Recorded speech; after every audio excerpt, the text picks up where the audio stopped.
Lord of all creation.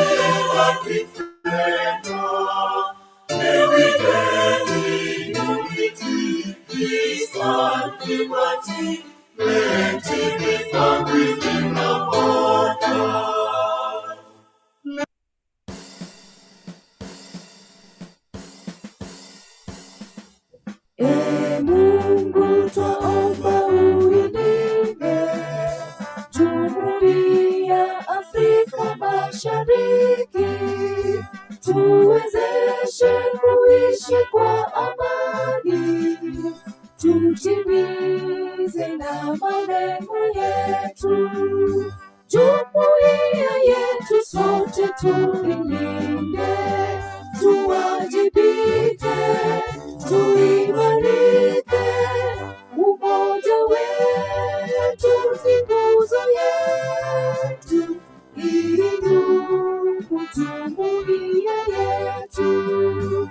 Uzalendo pia mshikamano iwe msingi wa umoja wetu, na tulinde uhuru na amani, mila zetu na desturi zetu. Jumuiya yetu sote tuilinde, tuwajibike, tuimarike, umoja wetu ni nguzo yetu, idumu jumuiya yetu. Viwandani na hata mashambani, tufanye kazi sote kwa makini, tujitoe kwa hali na mali, tuijenge jumuiya bora. Jumuiya yetu sote tuilinde, tuwajibike, tuimarike, umoja wetu ni nguzo yetu, idumu jumuiya yetu.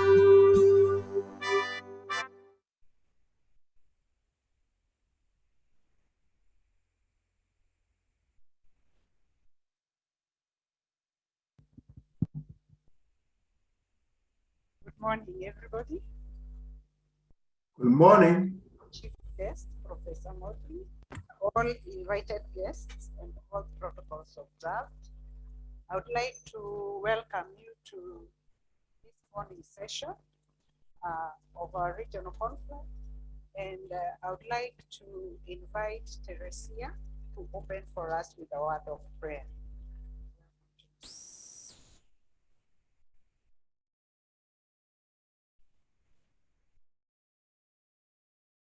Let us bow for a word of prayer. Heavenly Father, we are so grateful this morning for giving us an opportunity to have this meeting and to discuss matters research ethics and how to strengthen this very important aspect, not only in our country, but also in our region and also elsewhere in Africa. Thank you very much for this opportunity. As we start, oh Lord, we want to commit this conference before you, that you're going to walk with us from beginning to the very end. And when that is done, all glory and honor shall be unto you. Thank you for those who are logged in, and we pray that it will be a great opportunity to learn and to contribute to the agenda of the conference, because we have made this prayer through Jesus Christ our Lord. Amen.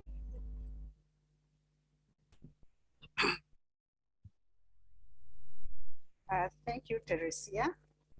My name is Dr. Inwani, Irene Inwani.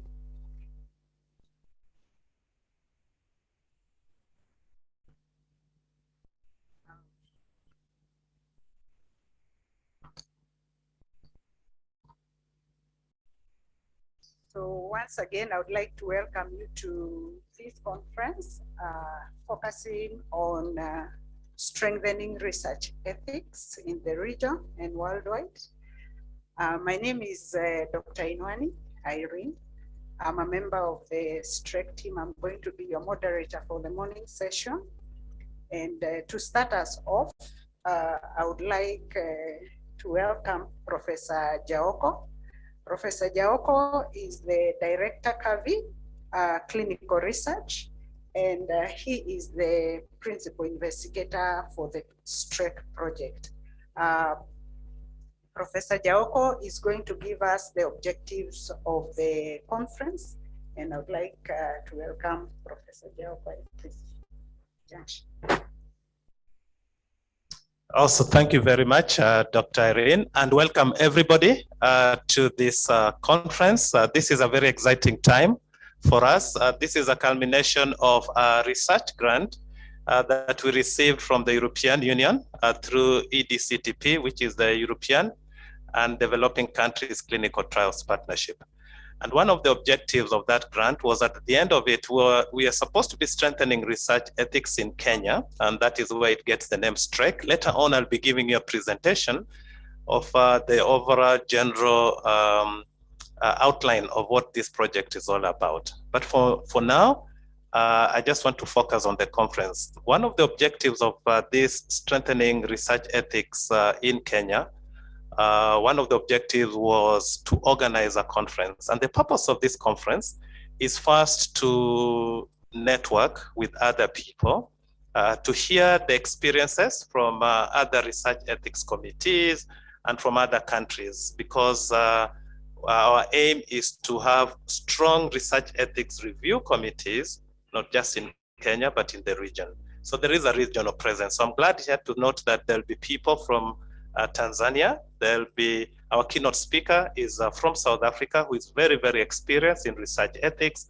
And we also have representation from Zambia, and you'll be getting a paper presented by one of the speakers from Zambia. So it's a regional conference. There are other people from Uganda and Rwanda who will be logging in. The aim is to network, that is number one. And number two is to share experiences so that there are many other new research ethics committees that have been formed more recently, and you can be able to learn from the experiences of the older, more established research ethics committees. And we are hoping that beyond this network, the conversations will continue to go on with the aim of strengthening research ethics in the region. With those few remarks, I just want to welcome all of you, and I wish you a very, very fruitful period during these next 3 days. Thank you very much.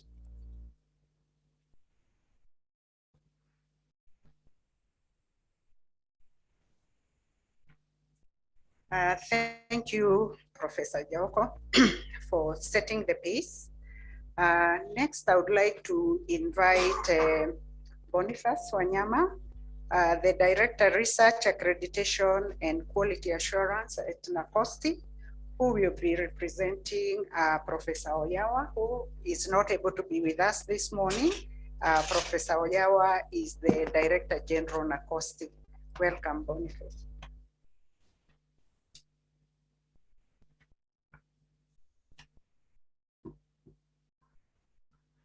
Thank you very much, Dr.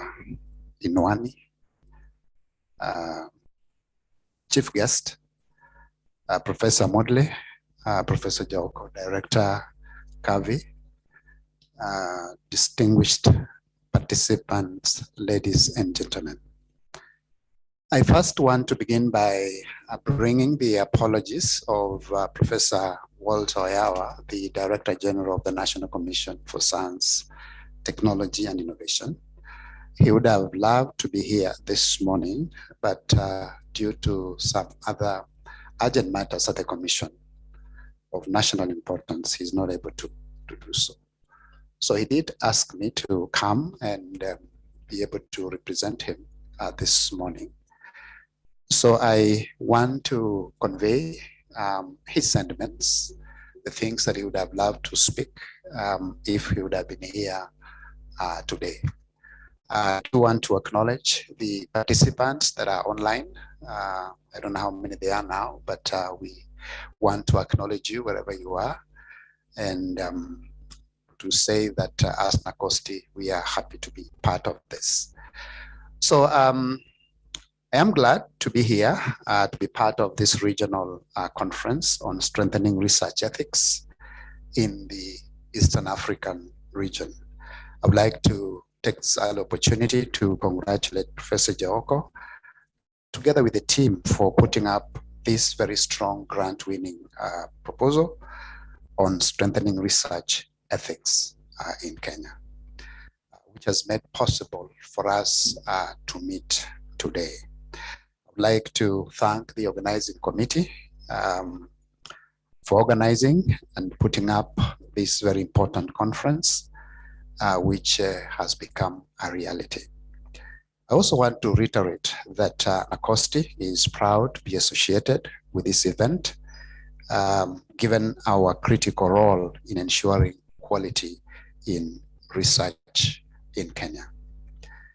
I also would like to inform you that the National Commission for Science, Technology and Innovation, NACOSTI, is established under the Science, Technology and Innovation Act of 2013 with the mandate of regulating and assuring quality in matters of science, technology and innovation, as well as advising government on matters related thereto.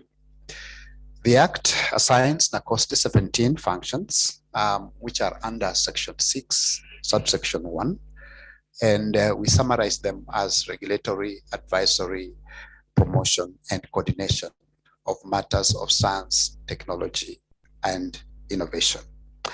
And in compliance with the provisions of the Act and other relevant regulations, and particularly the legal notice number 107 of 2014 relating to regulations, relevance and quality assurance in research, we are pleased to inform you that the institutional ethics review committees, which in Kenya here we refer to them as IREC, has been renamed as Institutional Scientific and Ethics Review Committee with expanded functions. The same has already been communicated to the institutions, and this is a culmination of series of consultations on this matter, and particularly last year when we also hosted together with the other institutions, we had a conference of institutional scientific and ethics review committees where it was proposed that we need to rename it and be able to provide additional mandate.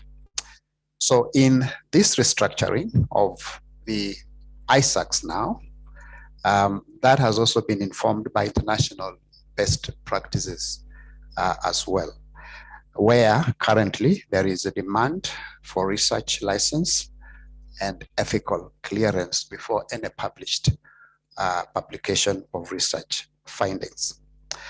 So in addition to other specified functions, the ISACs will be expected to review all research proposals from your institutions, as well as those from other institutions or individuals who have not yet established the ISACs. And the institutions will be consequently be expected to guide the principal investigators to apply for a grant of a research license from NACOSTI. I am happy to note that this conference will provide a platform for sharing experiences and lessons learned among the ISACs, not only nationally, but regionally as well. And that's why we find this meeting extremely important. Again, we are all aware that investments in research, science, and technology is indispensable for any nation or institution to realize its developmental goals. As a country, you're aware that we are committed to the SDGs, as well as the goals of the African Agenda 2063, and particularly those that relate to science, technology, and innovation within the STISA strategy of 2024. And they all recognize the importance of science, technology, and innovation. Through the STI Act, the government of Kenya committed to invest at least 2% annually of GDP in research and development. for the purpose of fostering evidence-based solutions through new technologies and innovation. The 2% investment is supposed to be sourced from government, the private sector, and as well as development partners. I wish to thank the Professor Jaoko and team for winning this grant. It goes along to support the 2% contribution from the partners. So far, with the data that we have, we are talking about 0.8%, which is way far below the 2% commitment by the government. In this regard, ladies and gentlemen, we call upon the heads of institutions to prioritize their funding towards research through STI mainstreaming. And this to report that last year, in the current financial year 2021-2022, the government accepted to put STI mainstreaming as one of the targets within the performance contracting cycle. And NACOSTI is coordinating that target. And one of the expectations is that the institutions are expected to put at least 2% of their budget for R&D. And we are looking forward to getting data at the end of this exercise, this financial year, that is going to come up with a report that is going to be shared with the cabinet secretary as well as the cabinet at large. Finally, I would like to stress that Kenya has a very elaborate institutional and legal framework for regulating research in this country, as it will be shared later on during this conference. We simply would like to call upon everyone to play their part. There is a deep and rapid technological change in the world, and Kenya cannot afford to lag behind. Therefore, I will want to call upon stakeholders in ST&I to be awake with these changes.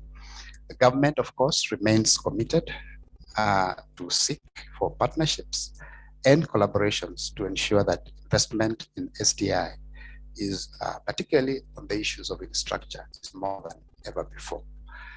Finally, I take this opportunity to wish all the participants well.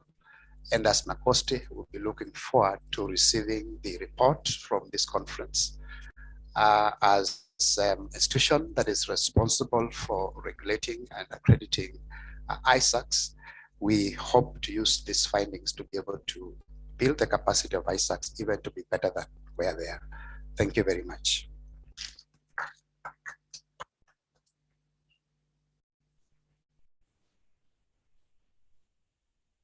Thank you, Mr. Wanyama. Next, we are supposed to have the CEO, KNH. Unfortunately, he's not able to join us this morning. He's engaged in an official function, and he has requested that I wear a different hat and pass his remarks. The chief guest, Professor Motley, invited guests, all protocols observed, ladies and gentlemen, good morning. He says that he's delighted to be part of this very important regional conference, whose theme is strengthening research ethics and capacity, capacity and networks. We all know the importance of research in our institutions. In the healthcare field, for instance, research provides very important information about disease trends, risk factors, outcomes of treatments, and gives a way forward in terms of public health interventions, how we manage the health systems, and how we deliver care, and how we resource healthcare. In short, this subject is very close to our hearts. Distinguished guests, Kenyatta National Hospital remains at the forefront of research. I can confirm that we as an institution are proud to be associated with this regional conference that has brought together both local and international stakeholders to deliberate on this subject matter. I'm optimistic that the deliberations will be fruitful and will add to the existing knowledge in research regulation. KNH being one of the oldest national referral hospital in the country, today it's 121 years, has a long history in research regulation and houses the oldest ethics and research committee in partnership with the University of Nairobi and has been accredited by NACOSTI and other international regulatory bodies. We also boast of the richest database in matters health for the government. We receive approximately 600,000 in outpatients and about 70,000 outpatients per year in multiple specialties, which is of great interest to researchers. Ladies and gentlemen, KNH has maintained an enabling environment to conduct and regulate international and local research through our fully fledged research and programs department. This is in realization of the fact that the world is ever dynamic and spontaneously moving from our traditional research areas and use of new technology. We call upon all stakeholders to assist in capacity building, improving infrastructure, as well as strengthening collaborations to be participants in the regulations of research under our jurisdiction. This will ultimately ease the burden on researchers and other stakeholders in this arena. This conference could not have come at a better time than now. This is the elaborate avenue for candid discussion that will lead to informed decisions, as well as establishing mutual and long-lasting collaborations in research regulation. To this end, I would like to extend our gratitude to the organizers, partners, friends, and all who have provided support in one way or the other to make this conference a success. Thank you. Those are the remarks from the CEO, KNH. Next, I would like to invite Professor Justus Munyoki, Director, Research and Enterprise, University of Nairobi, who will be representing Associate Vice Chancellor for the University of Nairobi, Professor Hutchison. Welcome, Professor Munyoki.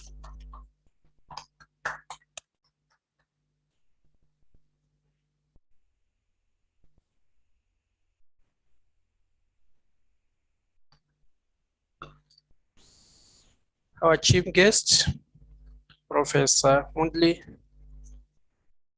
representative from NACOSTI, Mr. Wanyama, KNH representative, Dr. Inyuani, PI of this project, Professor Njaoko, conference participants, delegates,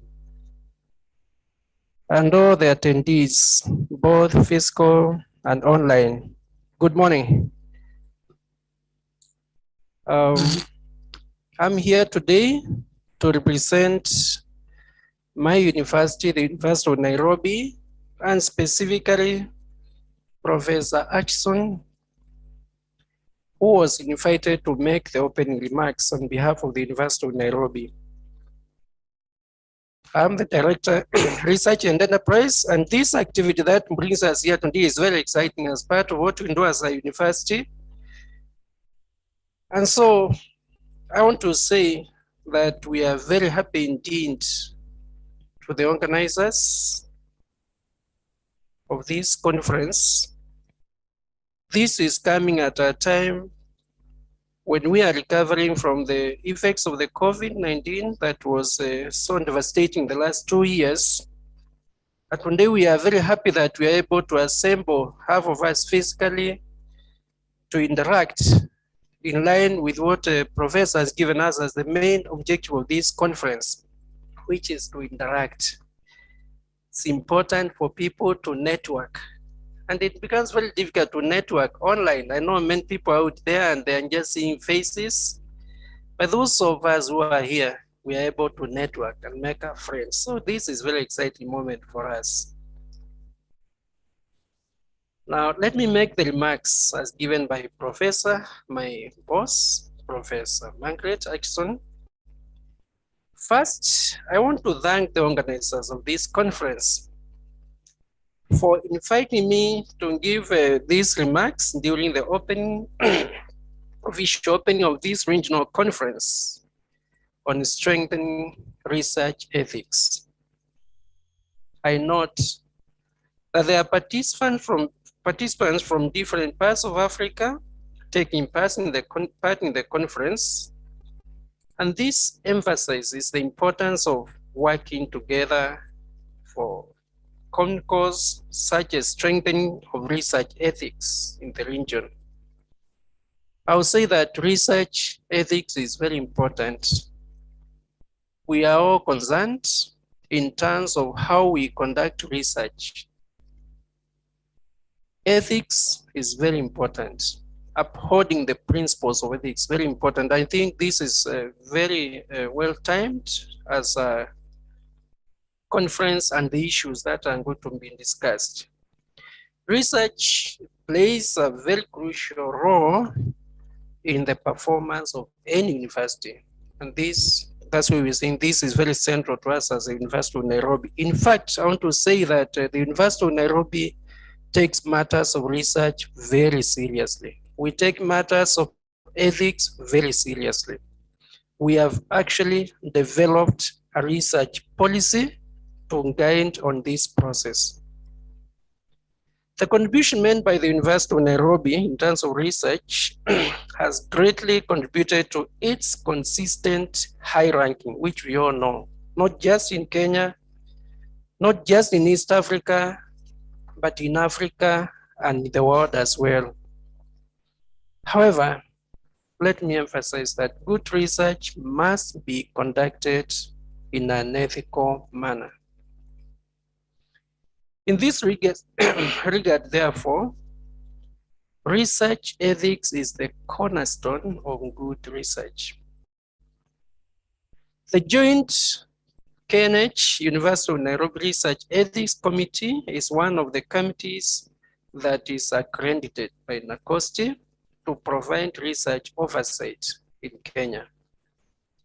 I am therefore glad that this conference is jointly co-hosted by NACOSTI, KNH, and University of Nairobi. I'm glad also to note that the grant that has helped to organize this conference is the culmination of was organized rather by funds that were provided by the European and developing countries clinical trials partnership. And we are very grateful to that. It was very competitive. And Professor Njauko and your team, you did a great job to win this highly competitive grant. Therefore, I want to sincerely thank NDCTP for making this conference possible. As we deliberate on matters of research ethics, I wish to emphasize a few areas that I hope will form the core of discussions during these 3 days. First, is the issue of protection of the research participants. Research participants, as you know, are very important. They are the reason why we are here. They are the ones that provide data, and we're emphasizing that they need to be protected. Without them, we will not get any responses to the many questions that we pose to them. We need to treat them well. Very important.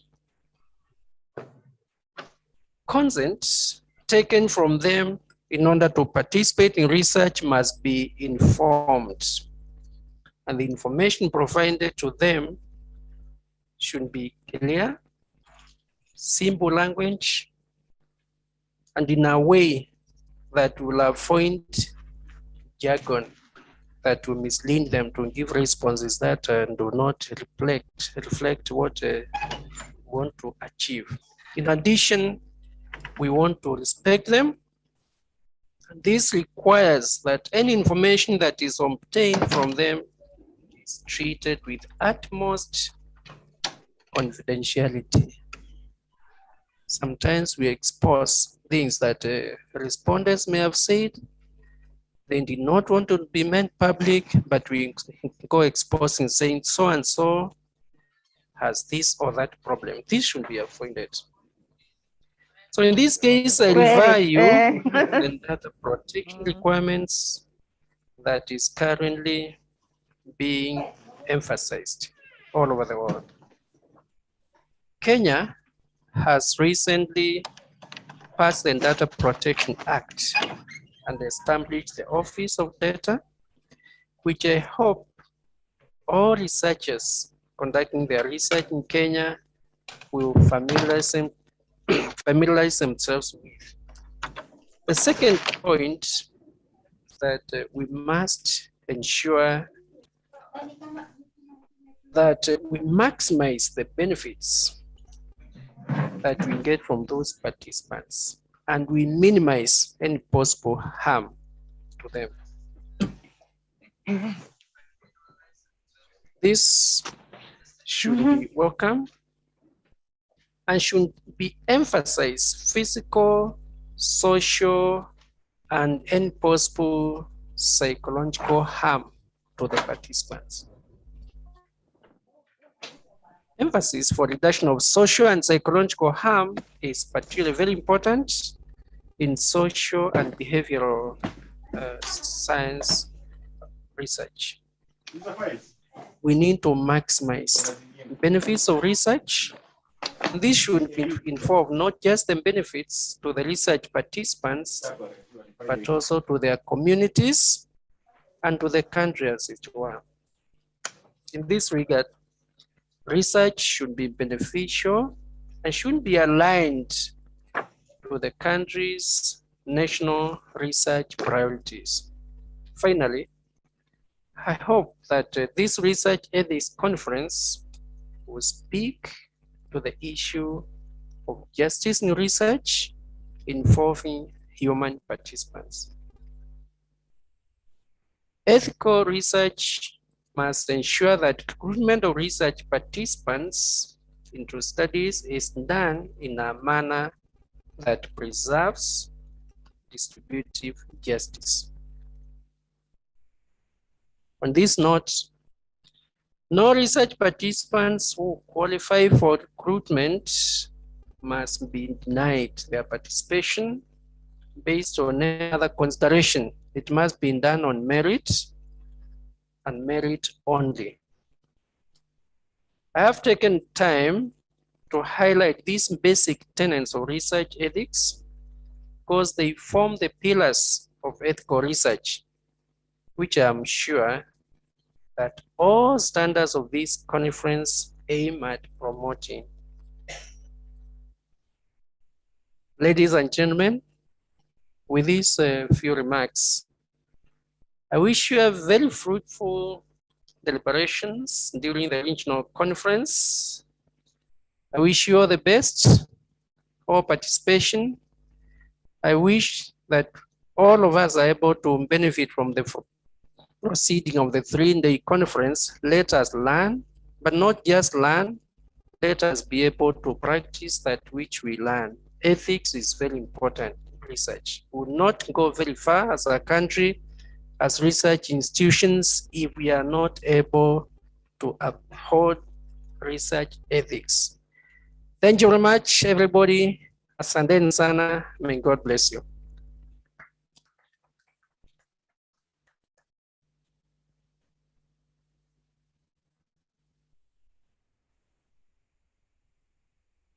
Thank you very much, Professor Munyoki. And thank you for reminding us about the pillars of ethical research. without much ado, I would like to take this opportunity to welcome our keynote speaker, Professor Kimanthri Modli. I hope I have pronounced that well. Professor, are you with us? Good morning. Okay. I am Professor Modli Dr. is Mwani. a distinguished professor in the Department of Medicine and director of the Center for Medical Ethics and Law, Faculty of Health Sciences, Stellenbosch University, South Africa. She is an adjunct professor in the Department of Social Medicine, University of North Carolina, Chapel Hill, USA. She is a specialist family physician, bioethicist, an NRF-rated researcher, and a member of ASSAF. Professor also serves on the Scientific Advisory Committee of EDCTP, and her most recent grant, or the ongoing work funded by NIH, focuses on ethical, legal, social issues in data science and innovation in Africa. Welcome, Professor Modli. Good morning, Dr. Mwani. Thank you very much for the invitation to speak today at this inaugural conference of the STREC project. I wish to thank Professor Walter Jako, who is also a graduate of our center, for taking this initiative and winning this important award from EDCTP. I'm also very pleased to see so many of the graduates of our center involved in this project, Dr. Lillian Omotoku, Dr. Beatrice Amugune, and that Dr. Victor Chalwa will also be speaking later on in the conference. Thank you very much to Kenyatta National Hospital, the University of Nairobi, the National Commission for Science, Technology and Innovation for presenting before me and setting the scene for the discussions that are going to follow, and all protocol observed.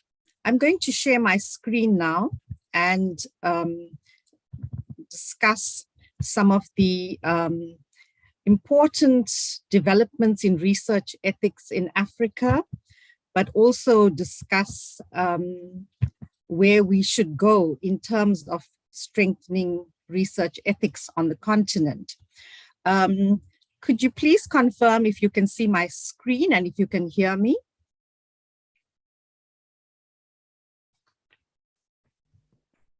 Yes, we can. Oh, good. Thank you very much. So I think if we think about research ethics in Africa, we have a very long history to discuss and consider and reflect on. And so I will start by highlighting some of the important evolutionary developments in terms of research ethics on the continent. I will discuss the importance of clinical trial research in Africa, as well as the role that various funders have played on the continent in terms of funding both clinical research as well as research ethics capacity development. And then, of course, we will look towards what we can do to strengthen research ethics in Africa and how we can work together and collaborate on the continent in the form of various networks that are critical to building not only research ethics, but bioethics on the continent. In 2014, Paul Ndebele and others published this particular article on research ethics capacity building in sub-Saharan Africa, reviewing the NIH Fogarty-funded programs from 2000 to 2012. This is a very important piece of literature that comes out of Africa and that showcases the important capacity development programs on the continent over a 12-year period. Since then, from 2012 to 2022, where we are today, an enormous amount of additional capacity development has occurred by these funders and several others as well. So to go back to this particular publication, I think it's very important to acknowledge that in terms of research ethics capacity development on the continent, we have to think back to the 1990s, in particular to early conferences hosted by AMANET, the African Malaria Vaccine Testing Network, and to the National Bioethics Commission studies that showed in 1999 severe lack of resources for developing research ethics committees and capacity in Africa. As a result, a number of important initiatives started, with the NIH funding a whole range of different training programs on the continent. They, as far as 2012, had already spent $13 million on capacity development in research ethics. The Wellcome Trust by 2012 had also spent around $3.1 million, and at the time EDCTP had invested $4 million. So in the 12-year period reported on capacity development in research ethics on the continent, we can see that there has been a huge amount of external investment in research ethics on the continent. Myself, being a recipient of the NIH Fogarty International Funding Awards for Capacity Development in Research Ethics, I have experienced the impact of this important funding mechanism. And as you can see from the slide, we've trained 40 mid-career professionals in health research ethics over a 5-year period from a range of different African countries, as you can see on the map. Kenya was included, and many of the graduates of this program are involved in the STREC conference today, which is extremely heartwarming to see. But in addition to this, various other members of this initial cohort of graduates from the Health Research Ethics Training Program occupy senior positions today in various national research ethics councils, research ethics committees, bioethics centers, etc. And so we can see that there is good evidence that investment in research ethics capacity development in Africa pays off and helps build strength on the continent in terms of bioethics and research ethics review. Now, in addition to the National Institutes of Health that has funded a number of different programs on the continent, the EDCTP likewise has provided support to 37 sub-Saharan African countries. Of these, regulatory strengthening activities are being conducted in 28 of these countries. And so there is widespread external support for research ethics. EDCTP, as you can see, funds a number of different types of research in Africa, but they have added on from the outset, strengthening ethics capacity and regulatory frameworks, which is critical to the conduct of any type of research in any setting.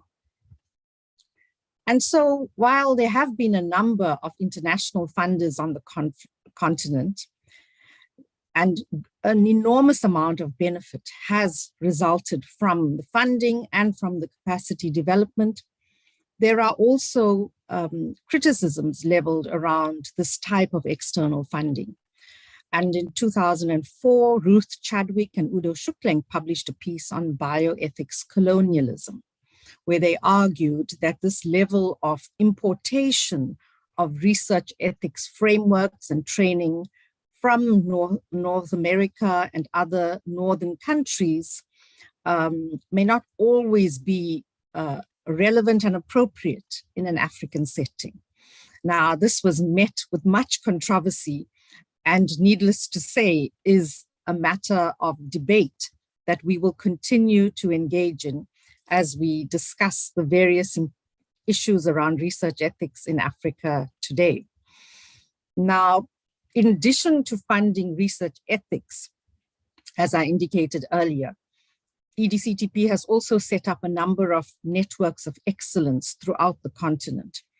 And you can see that all the major regions in Africa, from Central Africa to East Africa to Southern Africa and West Africa, are all actively involved in clinical research with many different sites, conducting clinical trials, collaborating with countries in Europe, and accumulating over time huge volumes of research data from Africa. And this is really important to remember as we will continue later on to discuss the importance of big data, the importance of data sharing, and the contribution of large data sets to artificial intelligence and digital health in Africa. Now, I'm sure you're also familiar with the H3 Africa project, which was funded by the Wellcome Trust and the NIH, and was a partnership between the African Society of Human Genetics through the Alliance for Accelerating Science in Africa. Now, the intention here was for H3 Africa to develop biorepositories throughout the continent. I'm sure some of you have been involved in these projects, and as you can see, 3 large biorepositories in Uganda, Nigeria, and South Africa were developed. Here again, the intention was to ensure that capacity is developed to analyze samples in Africa, to store samples in Africa, another source of great contention, where historically we have seen volumes of blood and other human tissue samples leave the continent, sometimes without consent of research participants, sometimes without consent of local researchers, local institutions, local governments. And this has been a cause for great concern. This particular piece that we published in Developing World Bioethics in 2020 discusses alleged misuse of African DNA in the UK, where samples collected in Cape Town, South Africa, were shared legitimately with a collaborator in the United States, who then shared samples with the Sanger Institute in the UK. Now here there were allegations of alleged commercialization using these samples to develop chips for genomics technology. There was further sharing of data with other institutions in South Africa in the absence of data transfer agreements, even between local universities in South Africa. And so data protection legislation has become increasingly important throughout the continent. We heard just now about data protection legislation in Kenya, and this has become an important development in the field of research ethics throughout the continent. So a recent survey has shown that a number of different countries in sub-Saharan Africa have existing data protection laws. Some have stringent data protection, others, and you will notice that Kenya at the bottom of the table is one of the countries with stringent data protection laws. And this is really important for the continent. Others have moderate data protection laws. Some have inadequate data protection laws. Some countries only have draft data protection and are in the process of developing these drafts further. But what is extremely worrying is the large number of countries with no existing data protection laws enacted as yet. So we can see that there is much work to be done in this particular field of work. Now, South Africa is one of the countries in Africa that does have data protection in place, and this is in the form of the Protection of Personal Information Act of 2013. That was developed a long time ago, but only enacted in the last year. And the important principles around this particular piece of legislation is the balance that we have to ensure between the right to privacy, the right to access to information, and the right to freedom of expression. And all of this has to be balanced in the public interest. And so when we have large collections of data in the context of research, we need to ensure that while this is important to facilitate development and science and sharing of knowledge, it is also important to ensure adequate governance and that the rights of participants or data donors are protected at all times. And so there are very important implications for how data is shared across the continent. 2 years ago, the National Institutes of Health put out a call for proposals to harness data science for health discovery and innovation in Africa. The project is also known as DSI Africa. And a number of different institutions applied. Various grants were possible via this funding mechanism. There was funding to develop a coordinating center. There was funding to develop research hubs for empirical scientific research using data. But there was, interestingly, also funding to develop LC projects. And these are ethical, legal, social issues linked to the type of research that occurs, where huge data sets are employed in the context of research. And there were some training grants. So eventually last year, it was announced that there were 7 research hubs that were established on the continent to do research in various different domains. There were 4 LC projects funded, and a coordinating center was established at the University of Cape Town. We were very fortunate to be one of the LC projects that was funded. And our project is entitled Research for Ethical Data Science in Southern Africa. And we've since expanded it to Sub-Saharan Africa because the research hub that we are now paired with is based in West Africa in Nigeria.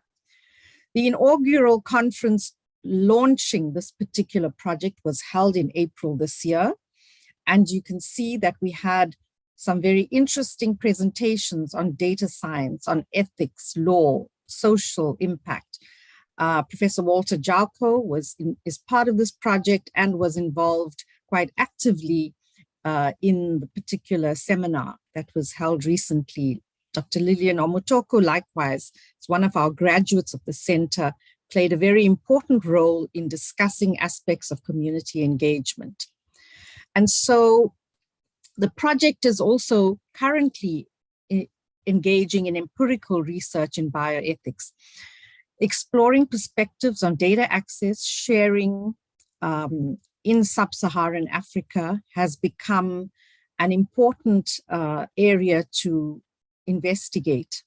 And currently, we are running a quantitative survey, which some of you may have already responded to amongst research ethics committee members on the continent, as well as data scientists. And we have already received responses from 23 countries. The qualitative research component of this particular project has 23 volunteers, and in-depth interviews are just starting. So there is an enormous amount of interesting work in research ethics to be done when we consider data science, data sharing, artificial intelligence, and digital health on the African continent. What is important to consider when we look at protection of personal information legislation is that in some settings, for example, in South Africa, the Act excludes the use of de-identified information that cannot be re-identified. So for research ethics committee members, it's really important to have an understanding of data protection legislation in the various countries and how they will impact on research. The Protection of Personal Information Act also does not apply to deceased persons. And so often the question is asked, what is personal information? From a research ethics committee perspective, it's really important to know the full extent of personal information. And you can see it's everything that identifies somebody, whether it is a folder number on a medical record, email, physical address, telephone number, all kinds of location information that is also included.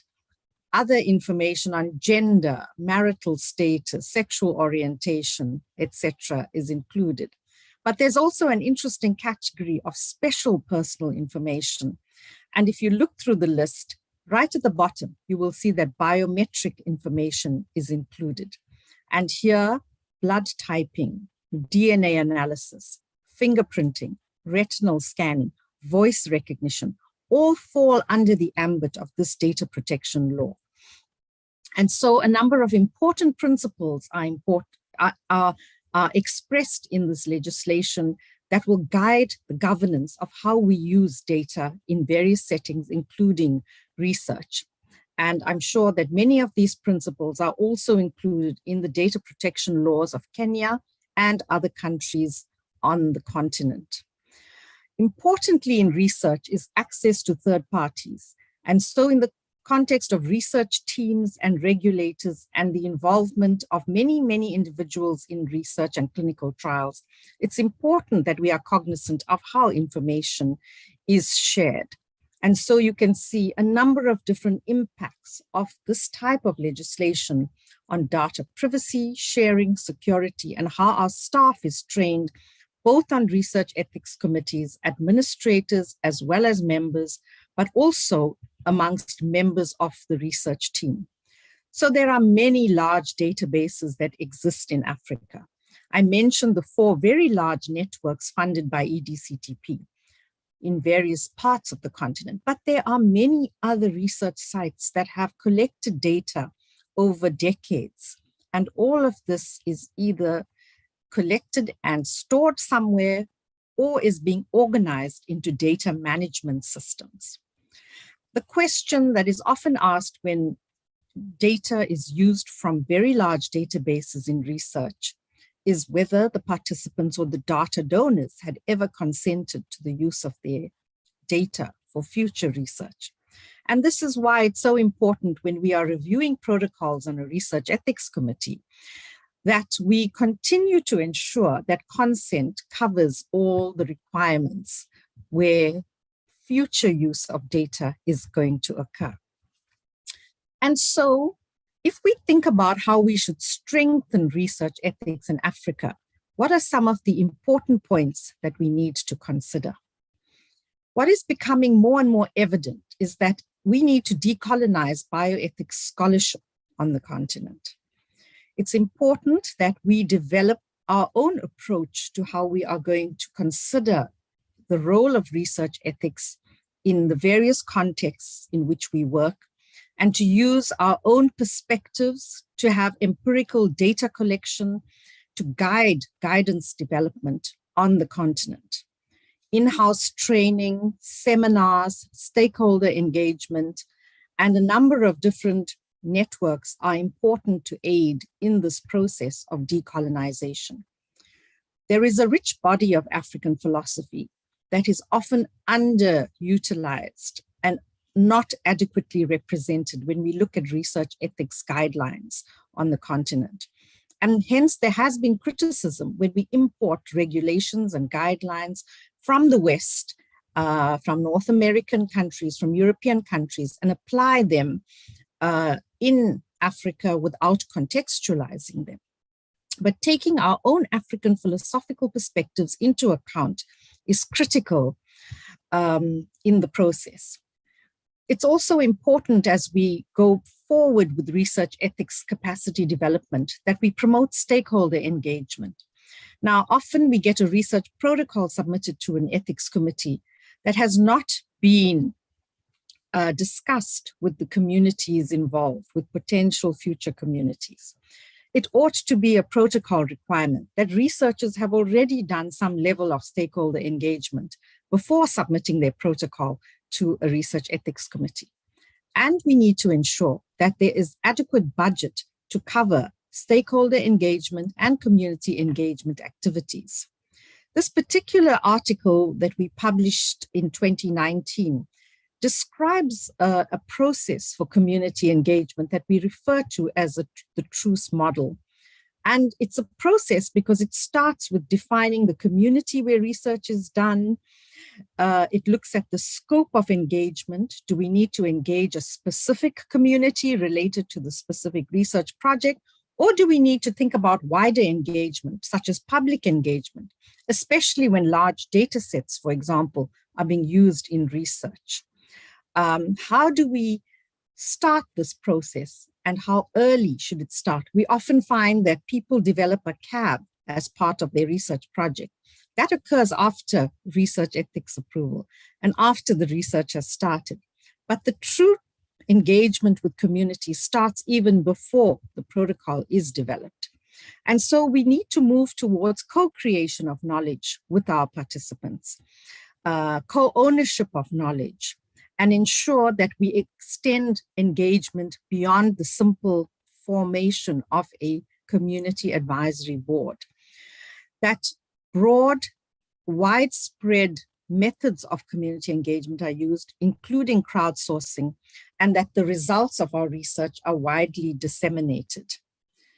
Moving beyond traditional bioethics is also important, and we need to, instead of focusing only on individual consent processes like we have done for research ethics traditionally, we have to think in terms of the common good and public interest. And public health ethics is also very important in terms of how we shape our guidelines for research ethics. The COVID pandemic has taught us a huge amount about limiting autonomy. And we've all seen how isolation, quarantine, masks, and lockdown have limited the rights of individuals. And in many cases, this was limited on legitimate grounds.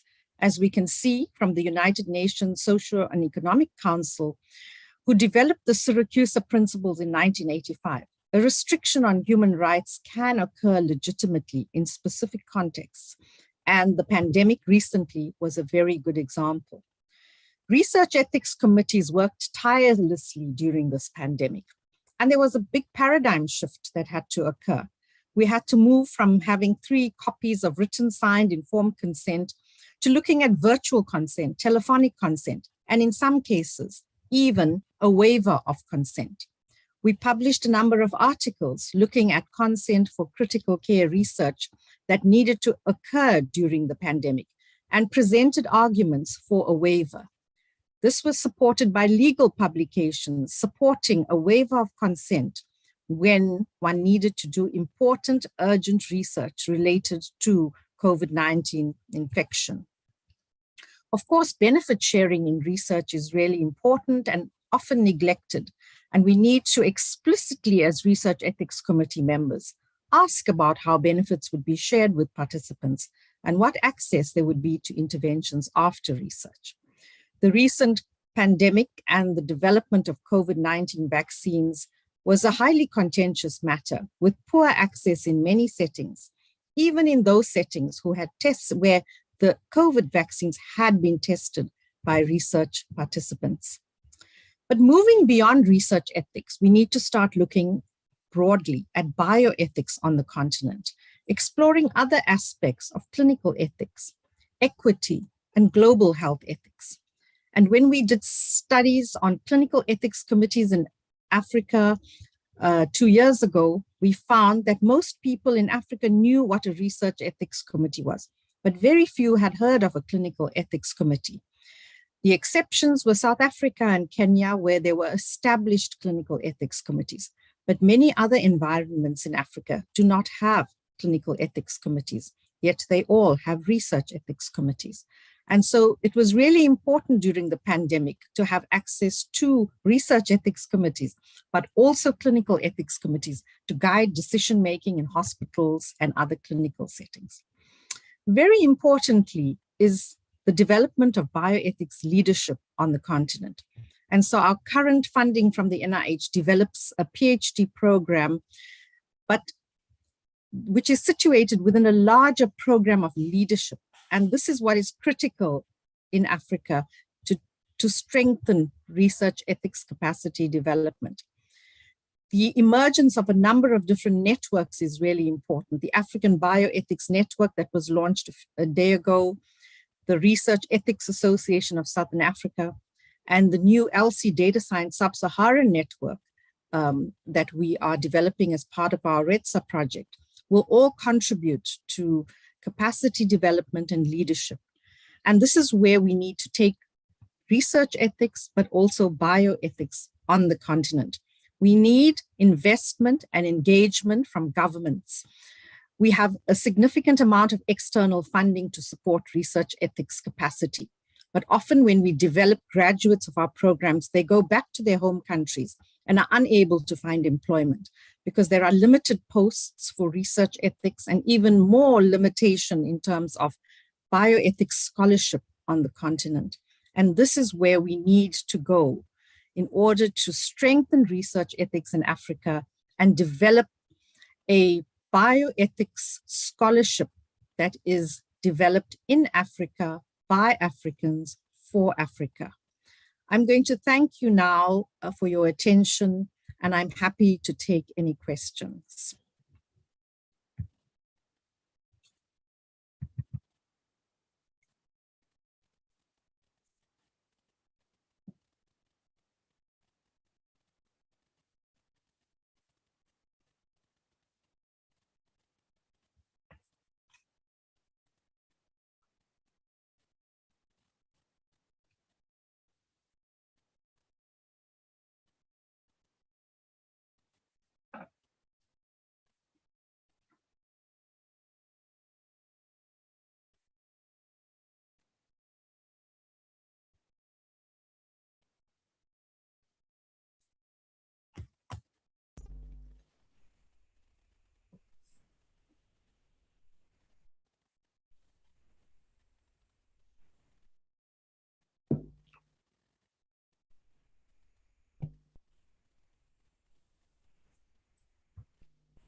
Okay. Okay, there is one question there.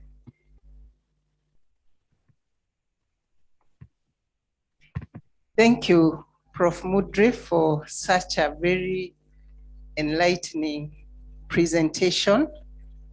And mine is short.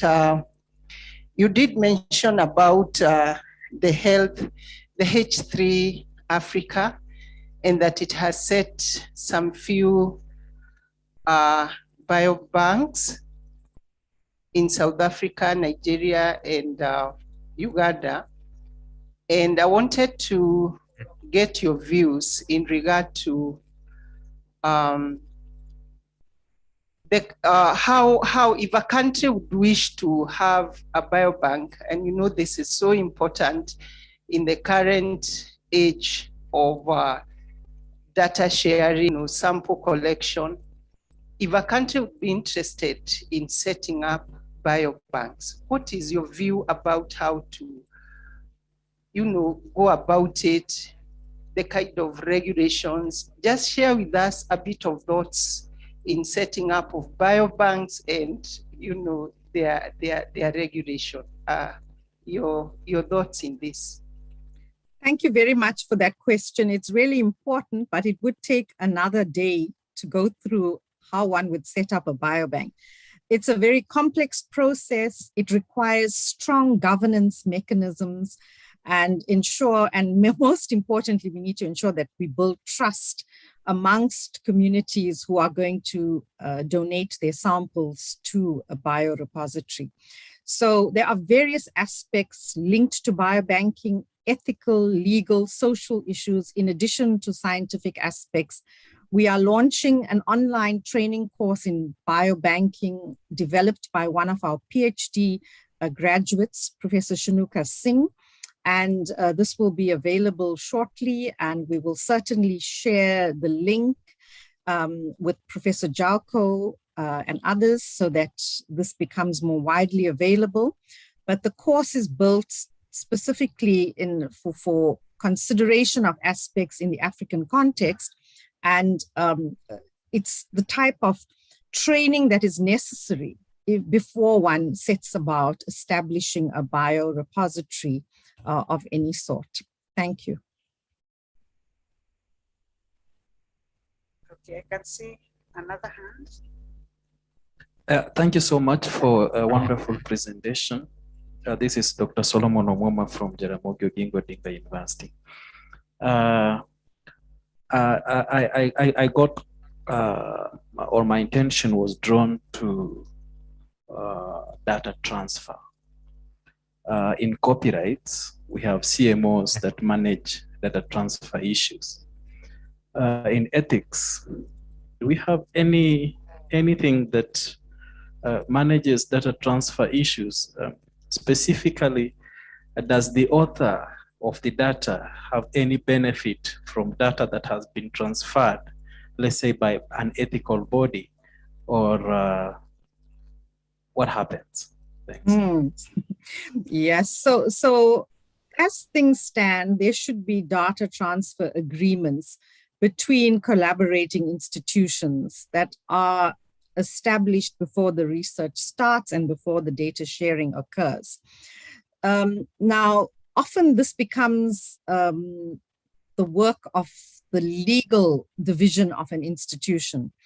But it's important for research ethics committees to ensure that there is a data transfer agreement in place at the time that a protocol is reviewed, where one can foresee some level of data sharing occurring. Some institutions and some countries have data access committees. So in institutions, it's important to set up infrastructure to manage data. It's almost as if we need to be clear about how much a research ethics committee can actually do. And I think it's common knowledge to us all that research ethics committees throughout Africa are overworked, understaffed, and poorly resourced. And they struggle to get through protocol reviews on a daily basis. With the advent of data-intensive research and data-driven research, and the use of huge databases to conduct research, secondary use of data, it is almost becoming necessary for there to be another level of infrastructure established to manage data-related research in an institution, including legal experts, including data transfer agreement specialists and data access committees. So it's important for the Research Ethics Committee to ensure that a DTA is in place, but it cannot take full responsibility for all of that in addition to its many other functions. So what we need to think about going forward is how we can set up that infrastructure to ethically manage data in the context of research in institutions.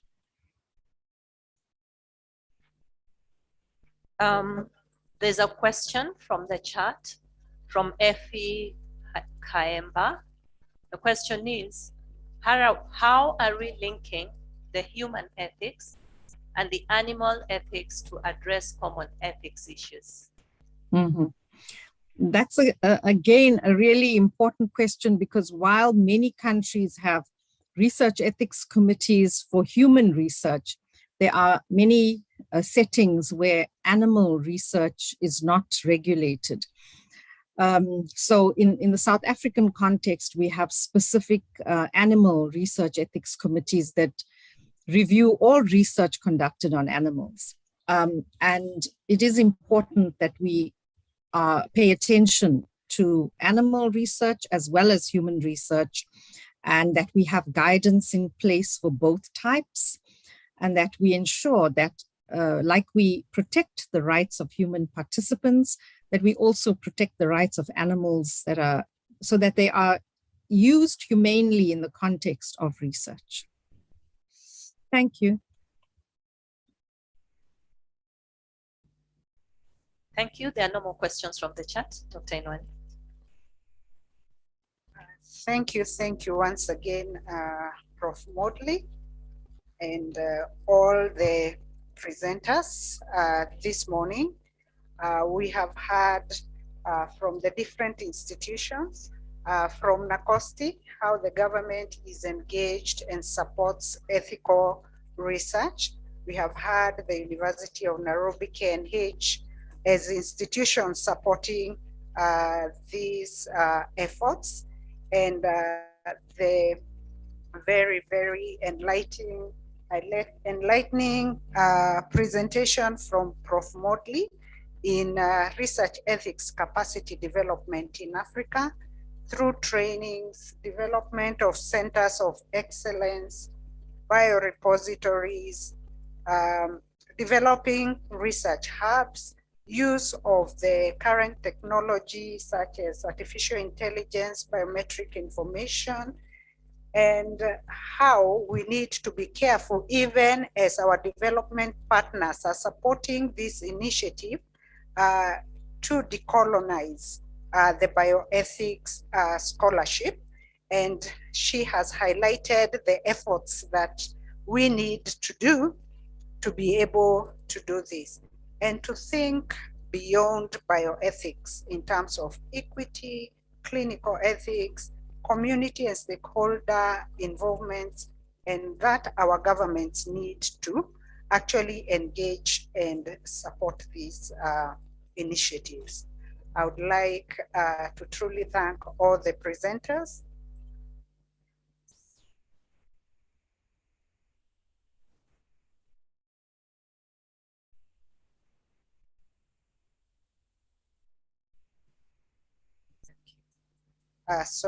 I'm informed that the EDCTP administrator, Nuran, is online. We can give you a few minutes just to greet the participants. Karibu sana, that's what we say in Kenya. Nuran.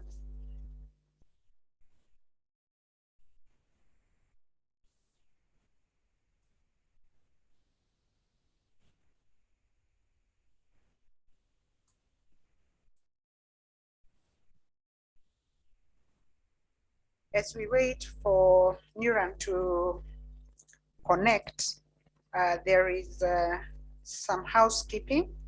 All our participants online, we are requesting that you put your videos on so that we can have a picture of you for the conference. Please put on your cameras on so that we can have a picture. And for those who are present physically, we are requesting that we congregate outside and have a photo during the health break. Are we able? Okay, so we can give Nuran a few minutes. Hi, good morning, everybody. On behalf of EDCTP, I just wanted to say congratulations on the organization of the conference. And we're very happy to be attending and to participate in the proceedings. Thank you.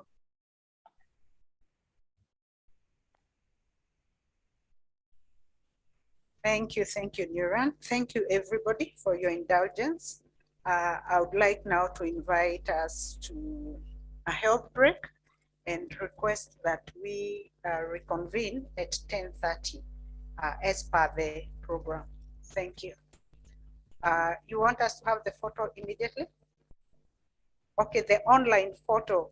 Can we have our participants please put on their cameras?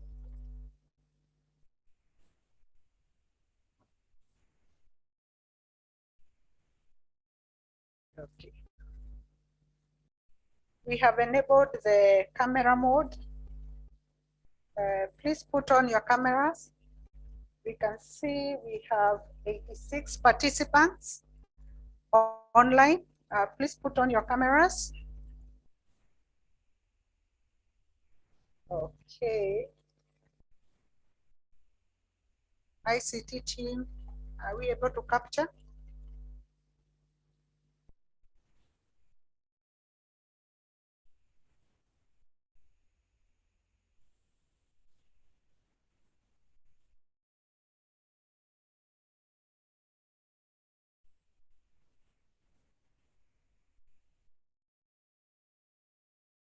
Okay, we have got one group.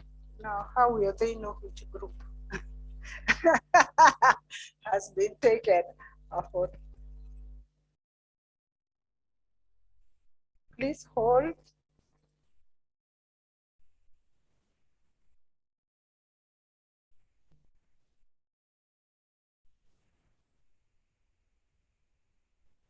Are we able to see the names of the ones whose videos are not on?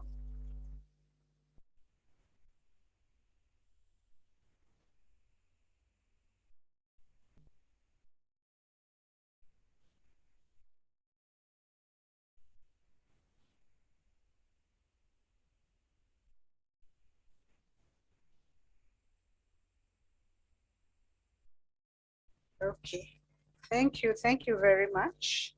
Okay, we can see quite a number, especially the Kenyan participants whose cameras are off. Okay, thank you for those who have taken the photographs. Are we done, the ICT team? Thank you. Now we can take a break. I propose that we have a photo first and then we can have the health break.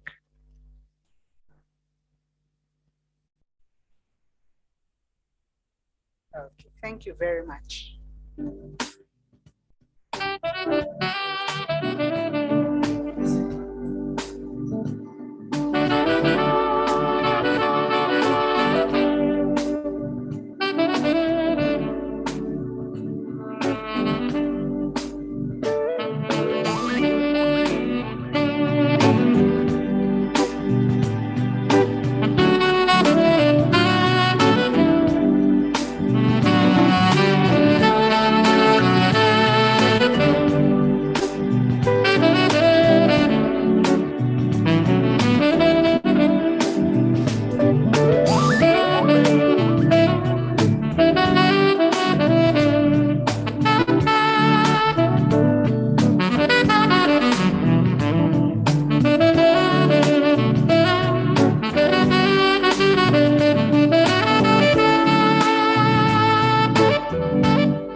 time.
We are starting business comeback.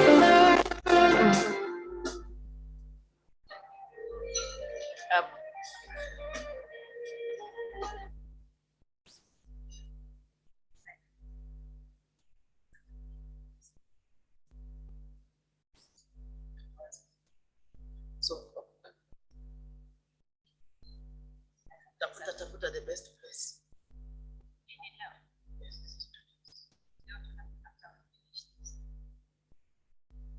What? Just that to the plenaries.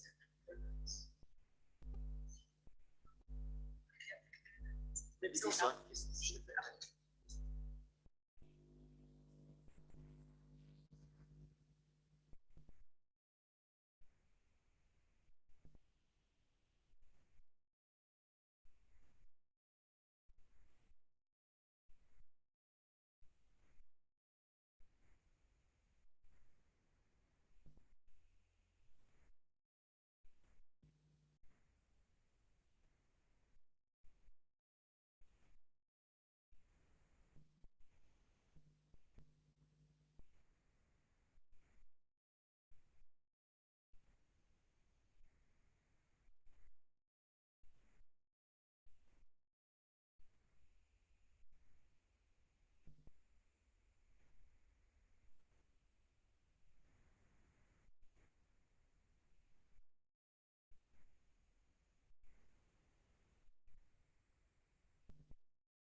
we are slightly late. Let's try to hope we'll catch up. Okay, if there's no problem, welcome back. And first of all, thank you for attending this conference. We realize even online we have a good turn-up of our conference attendance. We are very grateful to that. We've seen it's beyond East Africa. So we are very happy about that and very excited that maybe now our networks will expand as we had anticipated. Now, our next session is now to share we want to share, we have to share our experiences in this rich area of ethics. And before I go into the details, I need to introduce myself. I am known as Beatrice Mugune. Sometimes I'm called Dr. Mugune, but all said and done, I come from the University of Nairobi, and I'm part of the team that came up and has been carrying on the STREC project. I think all is well up to there, and I think the best for us to start this session, we need to have some overview of what STREC is about. And I have the pleasure of introducing our PI, Professor Walter Jaoko. As you had been told, he's the PI, and he's from the CAVI, what is it called? He'll tell us when he comes here. Yes, Center for Clinical Research, I'm told. So Professor Jaoko, the floor is yours. Okay, thank you so much, Dr. Mugune. So my name is Walter Jaoko, so I'm the director of CAVI, Institute of Clinical Research. I'm just going to give you a little overview of this, what we call STREC. STREC is an acronym for Strengthening Research Ethics Oversight in Kenya. Wait for the slides. So,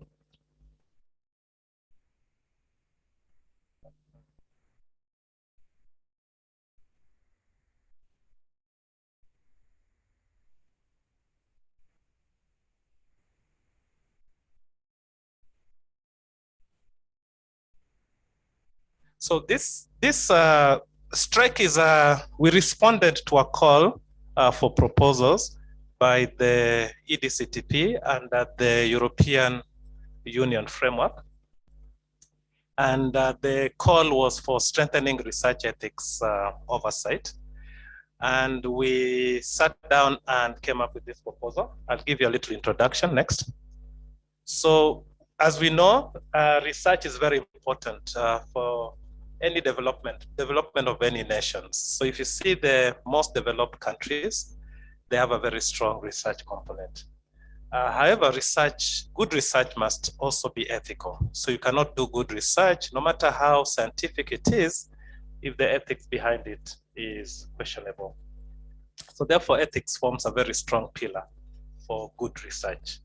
And this is particular in resource limited countries. We know that the resource rich countries have had a long history of research, and so therefore they have really strengthened their research ethical framework.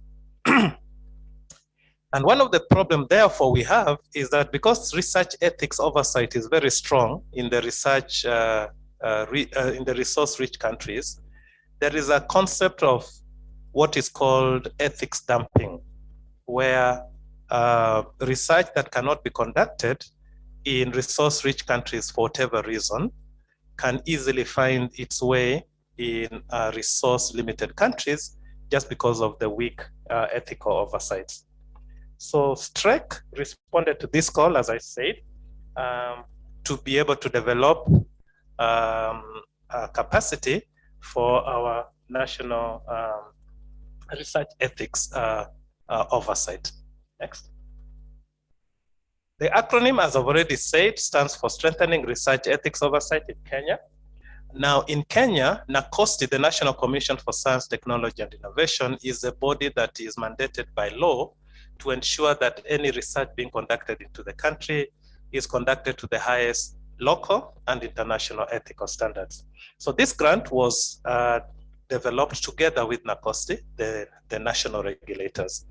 And NACOSTI does that through what used to be called the National Bioethics Committee, which has now changed to the National Scientific and Ethics Committee, Ethics Research Committee. And so we then came together and put this response to support the National Bioethics Committee then. And so in my slides, we'll keep on seeing the National Bioethics Committee. Next. Now, this was a partnership between University of Nairobi, NACOSTI, and Kenyatta National Hospital, as has already been mentioned by Director National Hospital, that our Ethics Review Committee is a combination between University of Nairobi and Kenyatta National Hospital. It is historical because Kenyatta National Hospital is the largest teaching and referral hospital in the country, and it is a twin sister to the University of Nairobi Medical School. Next. So this is a capacity building grant, and this is an illustration of somebody, if you want to build somebody's capacity. So the person who is stronger up there then lifts the person who needs to be lifted up. Next. And the idea also is that then we run together. It's not a competition where you just want one person to be ahead of everybody else, and that is one reason why this this research ethics committee today is also a capacity building one. We want to strengthen, we want to network, we want to work together. Next. And this is the concept I was telling you. It's known as ethics dumping. If we strengthen research ethics committee in the country and in the region, then the fear that a research that cannot be conducted in resource-rich countries will be conducted in our region will be curtailed. And so the concept of ethics dumping will come to a stop. So what were the aims of this grant called STRIKE? We have two aims. And later on, we are going to get a presentation in more details of one of the aims, but I'm just going to give you an overview. So the two aims were this. We wanted to improve the efficiency of the National Bioethics Committee in providing the research ethics oversight in the country. And secondly, we wanted to strengthen the capacity both of the National Bioethics Committee and the research ethics committees in the country to be able to provide this ethics review oversight in health research. Next. So what were the objectives of aim 1, where we wanted to strengthen the capacity at the National Bioethics Committee? So what we thought, next, we had several aims. One of the things that we wanted to do, we thought as a this team, is to develop a strategic plan for the National Bioethics Committee. This would then drive the strategic direction that the National Bioethics Committee would do. So we know that NACOSTI, the body where the National Bioethics Committee sits, has repeatedly had strategic plans and have to review and develop them. And within that strategic plan, there is something about the National Bioethics Committee. But our feeling was that it was not detailed enough to give now this particular committee a strategic direction in its mandate of research ethics oversight. Then the other things we wanted to do is to review any standard operating procedures that are being used at the National Bioethics Committee to make them more comprehensive and update them. And in the event that some are not there and they're crucial, the grant aimed to develop those specific SOPs. We also wanted to review the National Bioethics Committee guidelines and to make them more comprehensive. And we also wanted to develop guidelines for research ethics committees to be able to develop their own SOPs and guidelines. The other thing that we thought was very crucial in building the capacity of the National Bioethics Committee was to strengthen the ICT infrastructure. You know, the world is going digital, and if we're going to have proper oversight of the research ethics committees in the country, we cannot do that manually. And so one of the things that we proposed was to then build this infrastructure, network the research ethics committees amongst themselves, have a system where if the National Bioethics Committee wanted to know what kind of studies have been reviewed by the research ethics committees they have accredited, they'll just use a button and be able to see who the PIs are, what areas of studies have been being conducted, which parts of the country these studies are taking place in, and so on. The other thing that networking would do for the National Bioethics Committee, it would also prevent duplication. if a study is being conducted in one part of the country and somebody presents a similar proposal, you would be told that that study is already being conducted. We also wanted to create a web database for all the RECs, the research ethics committees in the country, and I've already explained that a bit. And the sixth objective in this first aim was what we're having in today. We wanted to organize a research ethics conference to be able to share experiences learned by different ethics review committees and to be able to discuss ethical challenges in a review of proposals and learn from one another. Next. The second aim of the STREC grant was the one that we now wanted to now strengthen the research ethics committees themselves to do this oversight role that they have been mandated by the National Bioethics Committee.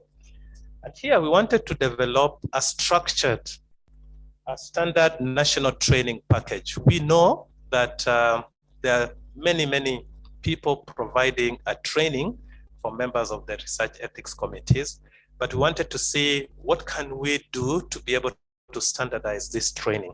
By the time we were writing this grant, there wasn't a standard training manual, training package, but by the time we got this grant, the National Bioethics Committee had already developed a training manual. And so therefore what we did, we just adopted it. And we hope that in the course of our using it, if there are any improvements that will be required, any feedback we'll be getting from the participants of the trainings, would use that information to update it. So then the other thing we wanted to do is therefore then to train members of research ethics committees. A little background, up to about 2009, there were about 7 ethics review committees that had been accredited in the country by the National Bioethics Committee. And then there was an upsurge in the numbers of universities in this country. And each of those universities then formed research ethics committees.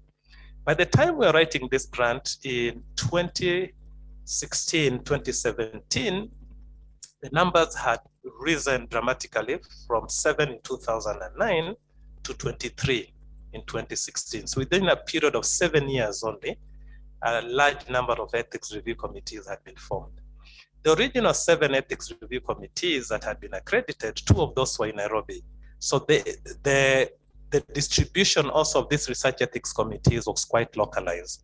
Now suddenly you have so many research ethics committees spread all over the country, and they're fairly young. So we thought this would be an opportunity there for using this grant to train members of the newly established research ethics committee. And in one of the presentation, we are going to give you an update as to how many we have trained through using this grant. The third objective in this aim 2 was to establish a mentorship program and to then mentor these new members of research ethics committees.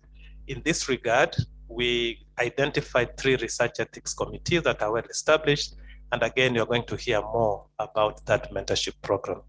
With regard to this grant, so we are just finalizing the mentorship manual that after this conference, we'll start the process of attaching people, members of the research ethics committees that require to be mentored, attaching them to this established research ethics committee for that purpose.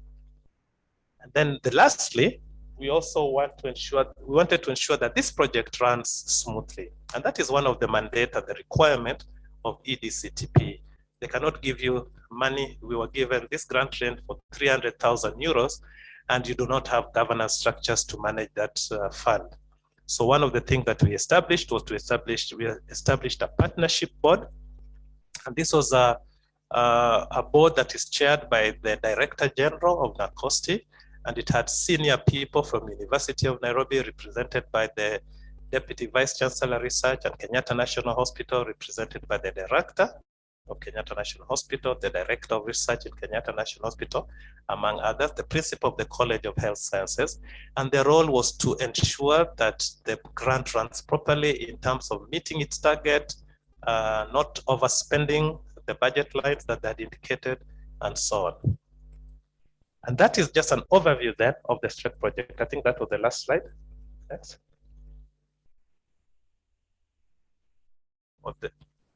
There should be a slide to thank the donors. You cut it off. That EDCTP will not be very happy with us. Okay, I think I'll stop there. Thank you very, very much. We can do better than that. I realize in the morning we are not really appreciating our speakers. So let's give a better clap. Thank you very much, Professor Jaoko. Ever concise and very elaborate at the same time. That is what STREC is about. Now, as he mentioned in his presentation, we had several stakeholders, and the first key stakeholder was NACOSTI. This opportunity, I want to give Mr. Wanyama to take us through research regulation in Kenya. Mr. Wanyama.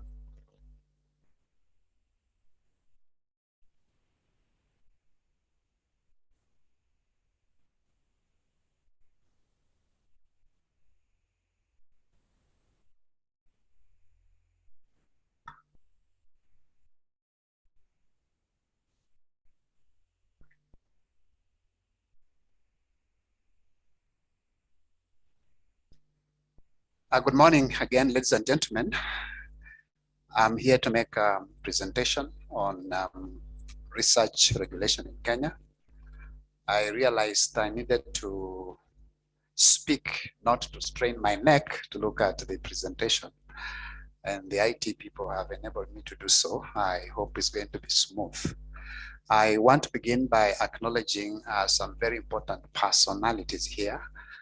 The members of the National Scientific and Ethics Review Committee. We have the chair who is here, Professor Alice Mtungi. Let's give her a clap. Yeah, she chairs that very important advisory committee of NACOSTI. She's from Kenya. And a medical doctor by profession. Yes, thank you very much. We also have Dr. Omtoko Lilian is also a member. Let's give her a clap. Yeah. Thank you very much. I think if I didn't acknowledge them, maybe this kind of work would not happen. So I'd rather have my bosses understand that I did recognize them as well. So I'm going to be brief. I've been given 10 minutes, just highlighting a few things, and the presentation can be shared later for you who like the details. A bit of NACOSTI for the sake of those who may not know who we are, giving you now the regulatory framework of research in this country, delving into a bit of the Constitution of Kenya, the supreme law, and then asking ourselves, why did we have the Science, Technology, Innovation Act of 2013, a bit of provisions of that act, and then I'll highlighting some of it. Issues of licensing, which are covered there, Scientific and Ethics Review Committee, and the National Scientific and Ethics Committee, and then I'll make a conclusion after that. So, about NACOSTI, established under the Science, Technology and Innovation Act of 2013. Mandate to regulate and assure quality in science, technology and innovation, as well as advise government in matters related to science, technology and innovation. The Act assigns 17 functions to NACOSTI, and those 17 functions can be summarized as regulatory, advisory, promotion, and coordination of science, technology, and innovation in the country. That is what we do. Now, looking at the research regulatory framework, the supreme law stands out, the Constitution of Kenya, 2010. And immediately after that, you have the Science, Technology and Innovation Act of 2013. Below there, we have the regulations enacted again in 2014. And suffice to mention that there are other pieces of legislation across this country that in one way or another touch on matters of research, science, technology, and innovation.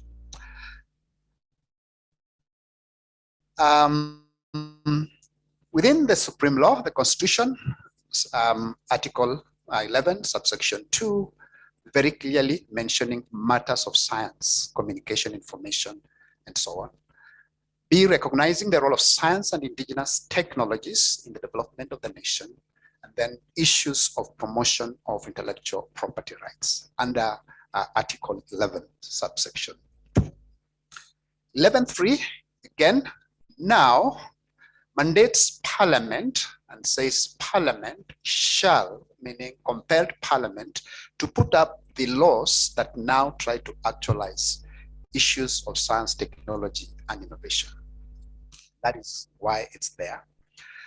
Other articles within the Constitution that are relevant to us include issues of privacy, 31, 32, 33, 34, 42, 53, and 69, subsection 1, subsection C.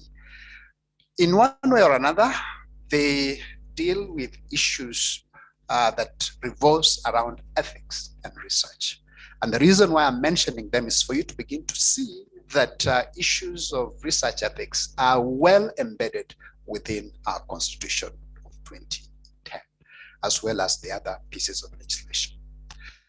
Now, why did we have the Act? One of it was it was compelled that Parliament must put an Act. That is why several laws came into place in 2013, including the Science, Technology, and Innovation Act. But specifically, why was this Act enacted? Three things. One, to facilitate the regulation, promotion, and coordination of programs in science, technology, and innovation in the country. Two, to assign priorities to the development of STI. And three, to entrench, think very specifically, entrenching. You may be able to understand what does that really mean, to entrench. And perhaps that is where we are coming in with the STI mainstreaming across ministries, departments, and agencies to try and entrench science, technology, and innovation within the national productive system. A few aspects of the law relevant to us. First time that Kenya in 2013 came up with a law that provides penalties for those that break the law. And you find that under 12 subsection 1, requirements for a license. And it says that no person shall undertake research in Kenya without obtaining a research license. And of course, section 12, subsection 3 goes on to give details and expands the space, not just research, but it also includes matters of access, handling, transfers of material or technology from one institution to another. They are all embedded there. And under section 15, there are those penalties that are associated to those that may infringe on this law. And part of that I want to mention is about, says that any person who accesses, handles, transacts, transfers, moves specified technology or material necessary for scientific research into, within, or outside Kenya without getting a license or contravenes the provisions of section 12, here it says commits an offense, and in addition to any other penalty which may be provided for in the Act, be liable on conviction to a fine of 5 million Kenyan shillings or imprisonment to a term not exceeding 5 years, 4 years, or both the fine and the imprisonment. That's what it provides for. But I want to say here that as NACOSTI, we do not take pleasure in trying to invoke this aspect of the law. Would rather want people to do the right thing as opposed to being mitigation measures. So I do this presentation many times to encourage you to share this message out there. So those audience that are out there, please take note of this. But when time comes and it becomes necessary, then we are going to invoke it. But for now, we do not want to invoke that section. Why do we license? Several reasons. They are there, about 9. You can be able to see them, including issues of national security, protection of the lives of people of Kenya, protection of IP rights, protection of environment, ethical conduct, and so on and so forth. That slide just gives you a snapshot on the research, development, and implementation process. Again, very important. Why am I doing this? is for you to see the framework within which we expect people to operate. So you have the PI at the beginning, then we expect that the PI takes the proposal to Institutional Scientific and Ethics Review Committee, the ISACs, as we mentioned them now, before the grant of a research license. But the license may be given on certain conditions. However, when dealing with the clinical trials, the license will not be given until that proposal is reviewed by the Pharmacy and Poisons Board, where there is a committee that handles that. So it's upon the committee at PPB issuing clearance, that is when it comes to NACOSTI for a license. Now, from NACOSTI, the license may be granted, one, and that you subject to your proposal to other gatekeepers, if that need be, or the researcher goes directly to the field for implementation. For example, if you're required to do your research in a protected area, then Kenya Wildlife Service becomes very important. If you have to transfer materials in and out of the country, then there are other institutions that must give you that license before you do that. And of course, we do expect that issues of monitoring and evaluation will be undertaken by the ISACs as well as NACOSTI. We do that on a random basis because we do not have the capacity to monitor all the research proposals. Some statistics on how we are doing. We categorize our licensing in 3 categories: nationality, that is Kenyan, citizen, African, outside East Africa, and then we have non-Africans, meaning people who are outside the continent. And those are the figures look like. So from 2017 up to about 2019, 2020, there was an increase completely. I think as a result of COVID, we went down to 5,843. So the number declined a bit. How does that relate to gender? Again, very important. I've just taken some statistics for 2020, 2021. Out of the 5,843, that is how they're distributed in terms of gender. We have 44.7% male and 45.3% female. Why is this important? It's important because we see in some literature, people have been quoting this saying, okay, females are doing about 26% in Kenya, research and others, and the male are doing that. But based on evidence, unless you're doing research, which is not legal, if you're doing the legal research, then we capture your data. When we capture your data, this is the scenario. So I want to say that I think we are not doing very badly in terms of gender. We are beyond the threshold of a third, okay? The other aspects, again, I don't want to mention the issues of storage of data dissemination, which the Act talks about it under Section 26. But important here is that the Act prescribes and says that NACOSTI shall prescribe the manner in which the data is going to be disseminated. And those are some of the things. However, we have developed guidelines for accreditation of journals. And again, this will soon be taking into effect. And perhaps that goes into trying to address the issues of predatory journals. Those are the other regulations that I said, which again, I do not want to, you can see that. Section 15 of the legal notice, number 107, talking about NACOSTI having the mandate to be able to regulate researchers by registering, licensing, and regulating them within the scheduled sciences or the various fields of sciences as identified by the Act. And we have said that this is one of the functions that may be delegated to the Institutional Scientific and Ethics Review Committee. It is also provided for within that paragraph. The distribution of the IRACs, or now the ISACs, if you like, 34. Professor was giving you statistics, said when they started, there were 7, they came to 16. As we speak now, Prof, we are talking about 34 in 2022 as of now. We have about 4 or 5 that are pending, and we shall be seeing this before the end of this calendar year. We may be getting to about 40 or so. So the number is increasing, meaning that the need to capacity build, mean to mentor, I think is going to be very critical. And I would want to say that again, let's not get tired. Let's look for partners to be able to get some resources so that we can be able to move this agenda forward. The National Scientific and Ethics Committee, I've already mentioned, and Scientific Committee, I've already mentioned with some membership here. Very elaborate functions again. This has also been expanded because they provide the oversight over the former IREX, and they'll continue to do the same, and with a little bit more mandate. And that has already been communicated, and they are already beginning to do their work on that. In conclusion, ladies and gentlemen, I just want to say that we have the legal and institutional framework within this country. Unfortunately, shortcomings again a bit weak in terms of addressing issues of research misconduct, which are increasingly coming to our attention at NACOSTI.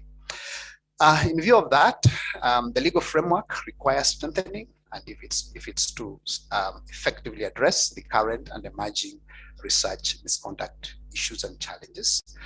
And want to give a commitment as NACOSTI, we will work closely with key stakeholders to review this legal framework. Discussions are ongoing with a view to reviewing the STI Act. Of course, there is strong commitment from the board of directors of NACOSTI to be able to address some of these challenges that are within the Act. Therefore, we want to say that we're looking forward to a report from this workshop, which is going to inform part of our review process. So we are open for discussions, and that is why we're here. To say that we are very committed to the ideals of this workshop, and we hope that the report that we'll get is going to be of great use to us. Thank you very much, ladies and gentlemen. Thank you very much, Mr. Wanyama. You had it. I'm not calling you a host from the host's mouth.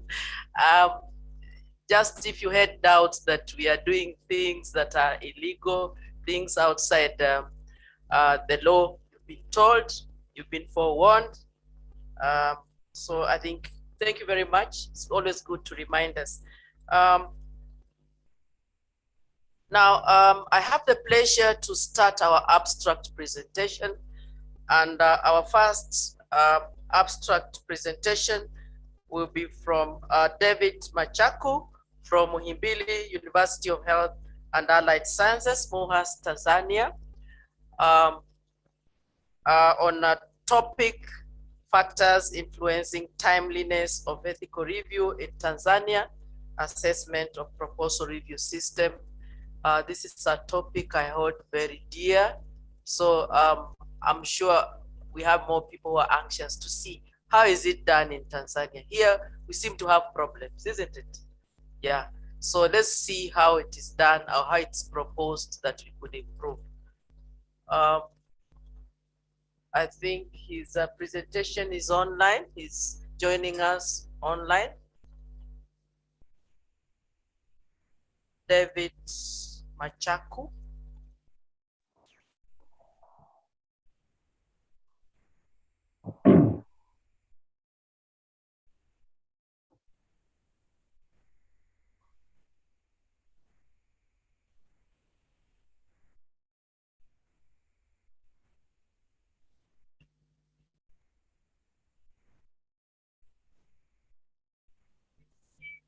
Online? Okay. Yes, I'm online.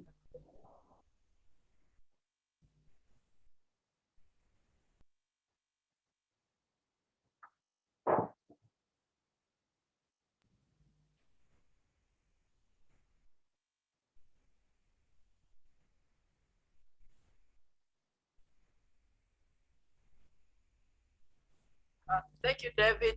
You may proceed. We are eagerly waiting to hear you. I shared my presentation, so I hope that it will be facilitated from there.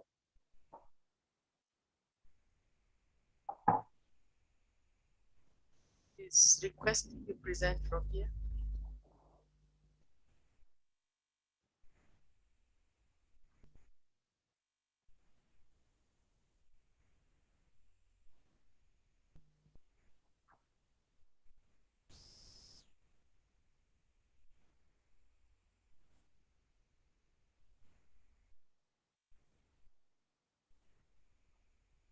David, you have rights to present. Kindly proceed. I already shared my presentation with the team.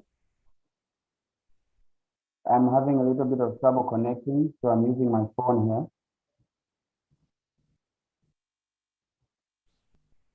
Anyone hear me? Kindly share your presentation with us so that we proceed from this end. I already shared it.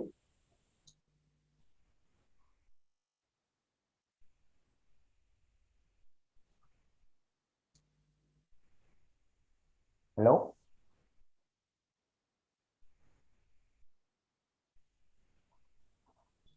Just a minute, we'll soon be presenting for you.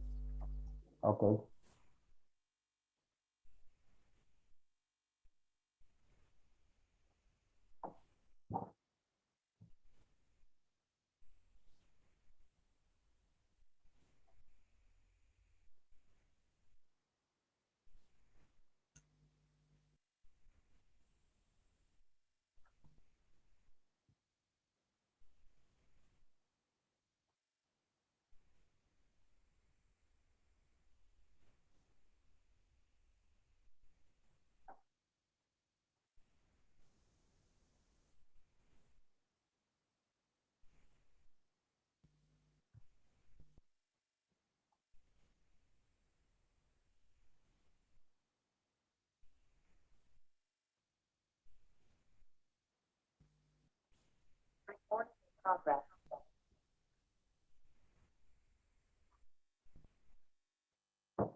Thank you. We may proceed.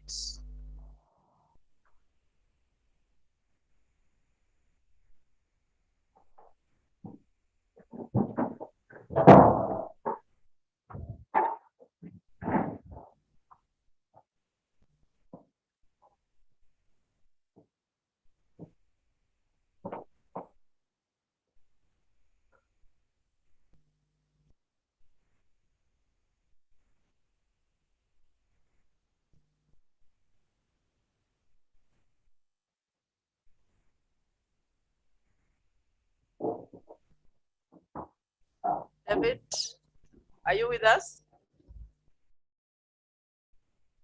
Yes, I'm here. Okay, proceed. We are waiting.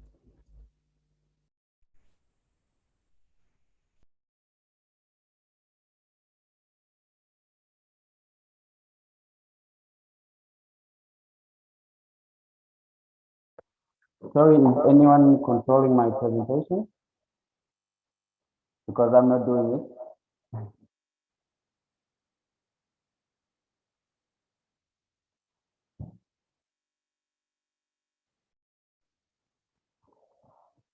It's a recorded presentation.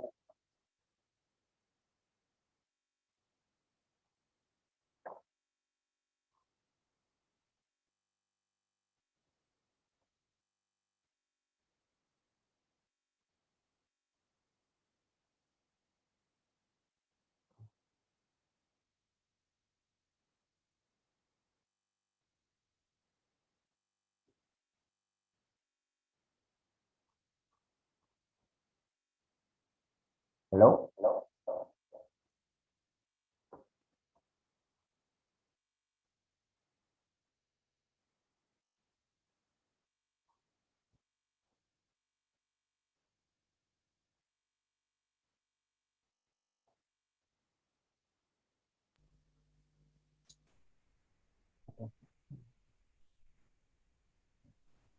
David, can you see the slides? Yes, yes.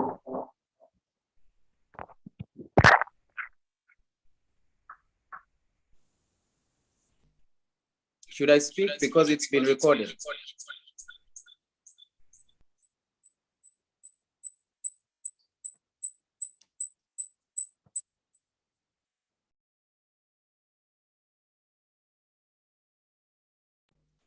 Hello, David, you have more than one device. Mute one so that we minimize on the echo.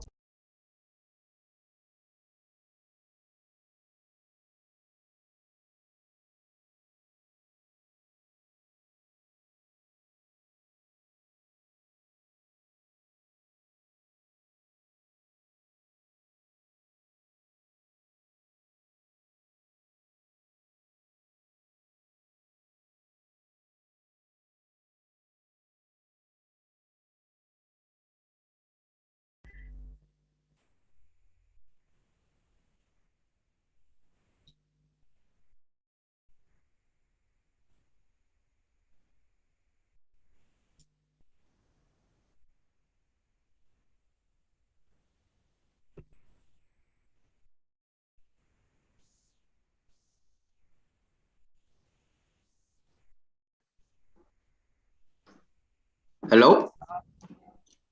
Yes, proceed. We can hear you now.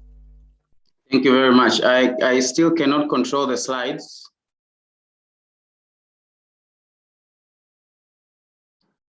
Okay. I'm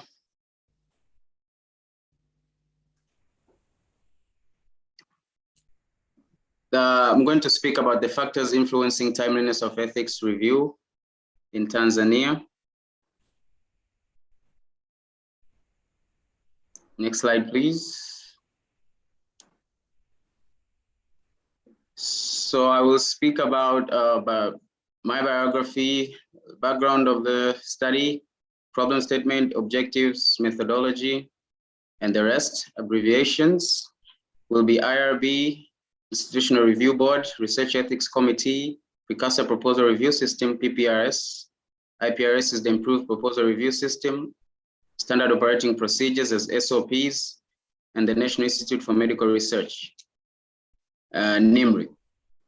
So I am a bioethicist. I graduated at the University of Muhimbili of Health and Allied Sciences just recently, and I'm working at the National Health Research Ethics Committee at the National Institute for Medical Research in Tanzania as a REC administrator. So this work was inspired by my environment of work. Next slide. So we all know that the ethics review is an essential and mandatory for scientifically sound health research. But there have been concerns on the lengthiness of turnaround time for proposal approvals for the review system. An improved proposal review system, which is the IPRS. So I will ask you to remember this. IPRS is the improved proposal review system, which came after the precursor proposal review system, which is the PPRS. So the IPRS was pioneered after the PPRS to improve the turnaround time of ethics review, whereby they tried to bring down the ethics review time to 37 days by asking reviewers to send their comments within 7 days.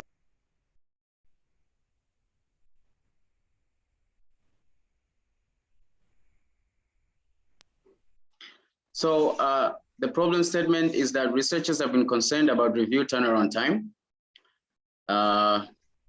compliance of researchers, secretarial workload, competency of reviewers and review systems, and also study types were mentioned as causes of a lengthy turnaround time.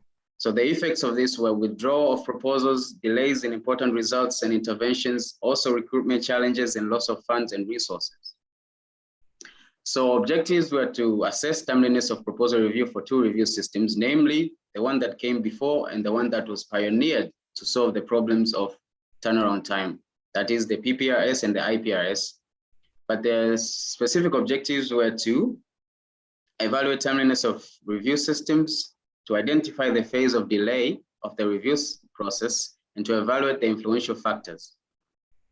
So the methodology was a cross-sectional quantitative study, which had a retrospective data collection design. Study site was the National Institute for Medical Research in Dar es Salaam. Population was proposals that were, a sample of 200 proposals was collected, whereby 153 proposals qualified to be used for assessment. A convenience sampling was used, and the study period was from 2018 January to August 2019. So there was a 10-month study period for both review systems. Thank you. So according to the standard operating procedure of the Research Ethics Committee, the first phase was the timeline for reviewers' feedback. And the second phase was the timeline for first resubmission after PIs received their comments. And the third phase was the timeline for subsequent correspondences until approval. And lastly, there was a total review time if the review was complete by the first resubmission. So for the first phase, the SOP allocated 14 days. For the second phase, it was 30 days.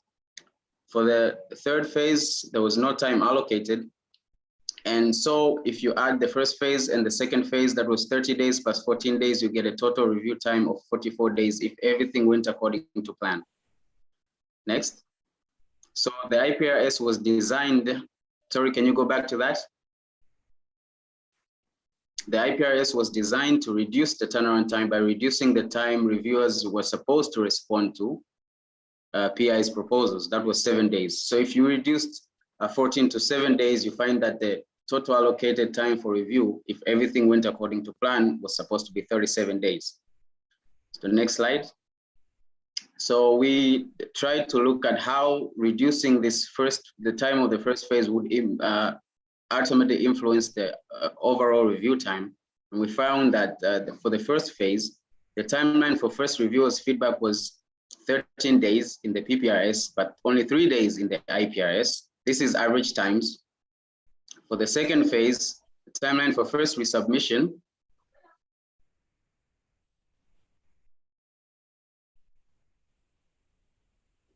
was 31 days, and in the IPRS was 23 days.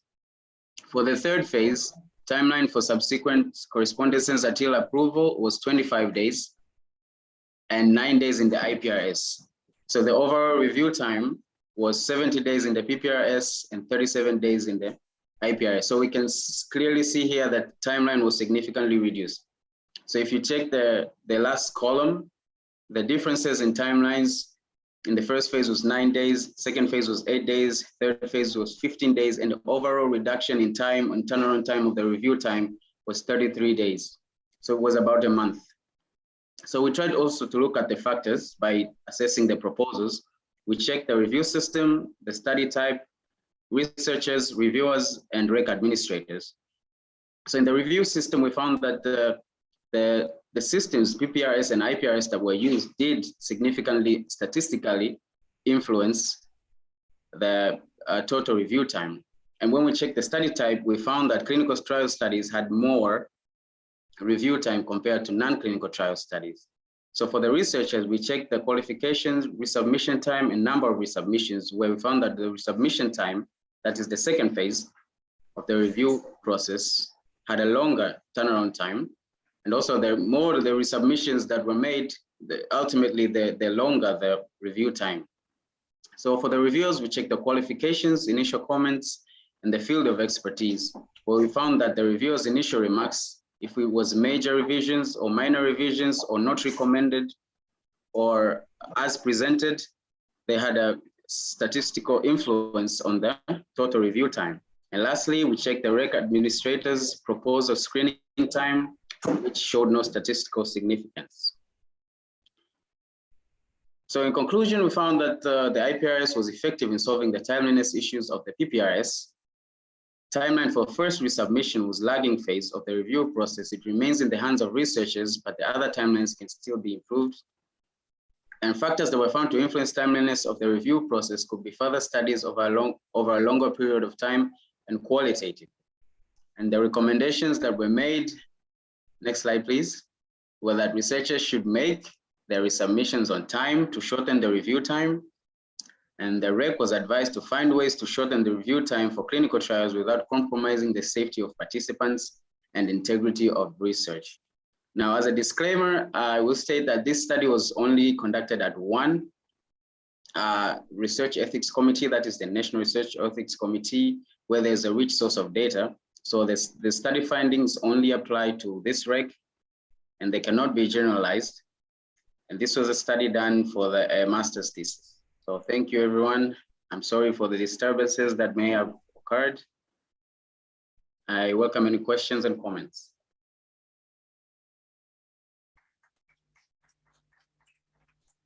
Thank you very much, David Machaku. That was quite an eye-opener. I'm sure we'll discuss more. So I hope you are still online, because we'll have a plenary after this, and we wish to interact with you more. Now, our next presenter, I think, is Dr. Lillian Omutoko. Something more about strength.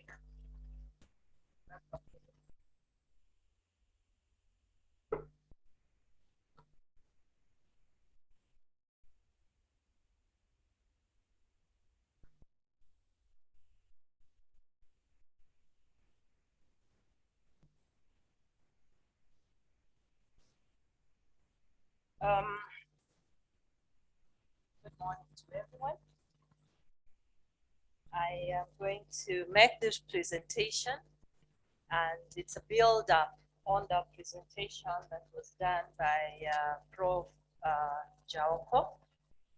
Now, research ethics committees play a significant role in protection of research participants, and their role is to uphold responsible conduct of research by reviewing compliance to national and international ethical standards. So this paper discusses the training and mentorship programs that were implemented by the STREC project. Now, the training program has already been implemented, while the mentorship program is meant to kick off in due course. Now, the overall objective of this grant was to strengthen research ethics review and oversight. There were 3 objectives, and this presentation is based on the first objective of the project. Now, that objective was to strengthen the capacity of National Bioethics Committee. That was the name that it was called then. And it was also to strengthen the Research Ethics Committee members in ethical review and oversight of health research. Now, the specific objectives under this aim were: 1, to develop a standard national training package for NBC and REC members. And the second one was to conduct training of NBC and REC members using a standard package. And lastly, the objective was to establish a structured mentorship program for Research Ethics Committee members. Now, to go along on with the training, the group adopted a training guide that had been developed by the National Bioethics Committee, with a view of evaluating its appropriateness and coming up with recommendations to improve it. Now, this training guide had 14 modules, and it actually focuses on equipping participants with knowledge and skills essential for managing research ethics committees. Now, moving on to the training program that we had, there were 3 cohorts, and the participants were drawn from selected research ethics committees. Each cohort was trained for 5 days for a total of 30 hours. And at the end of each training, evaluation was done to find out what the strengths and weaknesses of the training program in totality. Now, in the first cohort, there were 45 trainees who were selected from 5 research ethics committees. The second cohort had 38, drawn from 11 recs, and the third one had 44 trainees drawn from 8 recs. So in total then, 127 participants were trained, thereby being a representation of 24 research ethics committees. Now, assuming that each rec has a minimum of 10 reviewers, it can then be postulated that 240 reviewers have been impacted by the training program. Now, on conducting the evaluation, we got feedback from the trainees, and the report that was given was quite positive, and the trainees said that they had acquired more knowledge in research ethics and that they had more confidence in reviewing protocols, conducting oversight visits, among other related activities.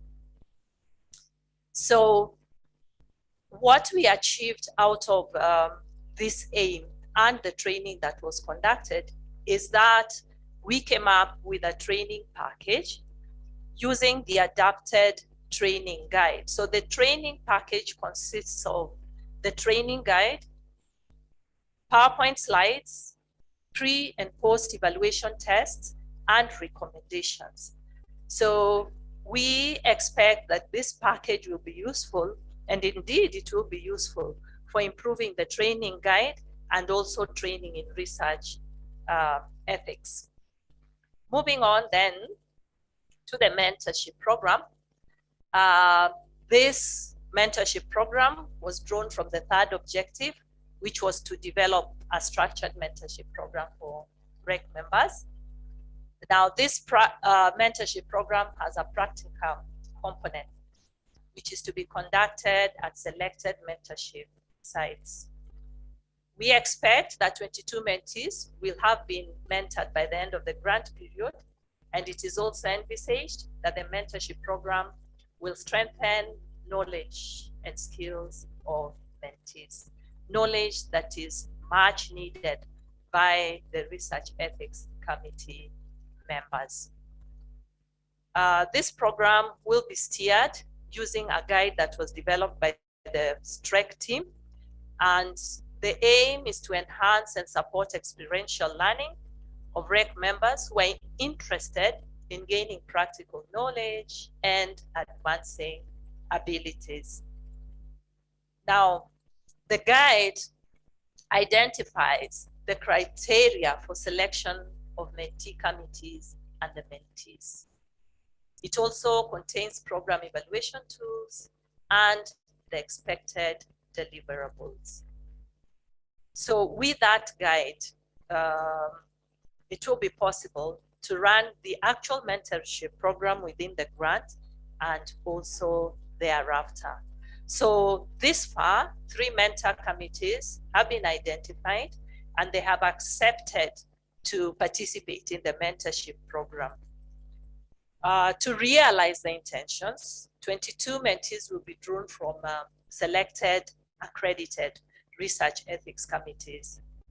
These mentees will be taken through the entire review process, which ranges from receipt of protocols at the reception desk to post-approval monitoring and evaluation.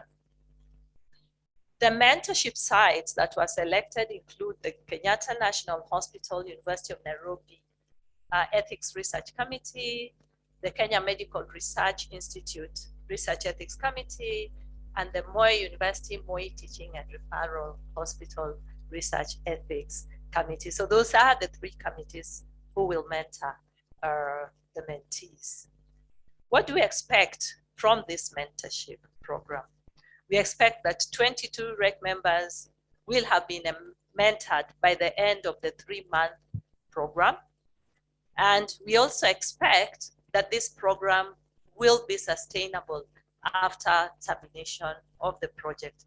And what will make it sustainable is the availability of a mentorship guide that can be used by any IREC to mentor newly accredited IRECs or to mentor each other so that there is continuous improvement in the governance of research ethics committees. So in conclusion, therefore, I would want to underscore that training and mentorship of REC members is important for protection of participants. It is important for upholding of responsible conduct of research and also for compliance to ethical standards. The training package and the mentorship guide are important tools for ensuring growth and development of research ethics in the East African region and in Africa. And the success of these programs depend a lot on collaborations amongst research ethics committees, because research ethics committees working on their own may not quite do much. And therefore there's need for one working with the other and working amongst themselves so that they can be able to learn from one another and grow. And this is in line with the Swahili proverb that says, a boat doesn't go forward if each one is rowing their own way. And so with that, I would like to acknowledge EDCTP who funded this project, University of Nairobi, National Commission of Science, Technology and Innovation, and Kenyatta National Hospital for the good work that has so far been received. And of course, would want to appreciate the research ethics committees because without them, then we would not have been able to move forward. Thank you.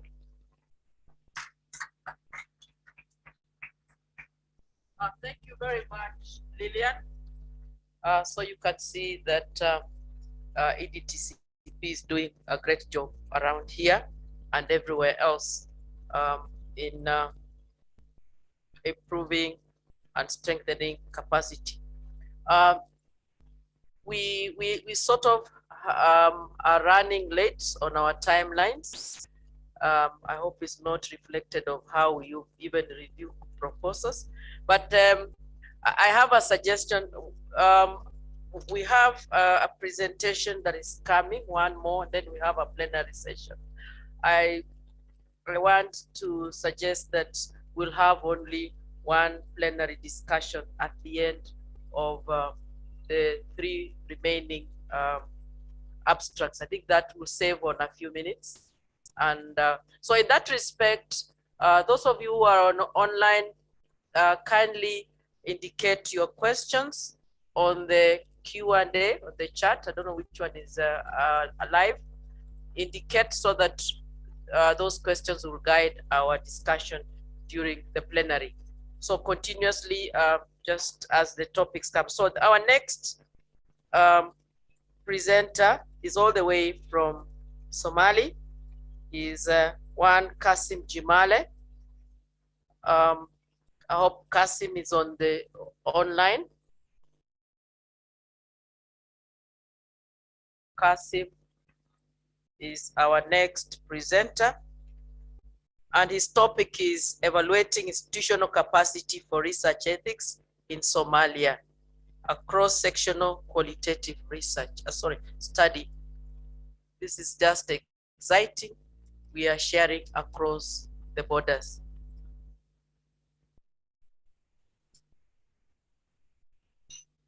Kasim, is Kasim online?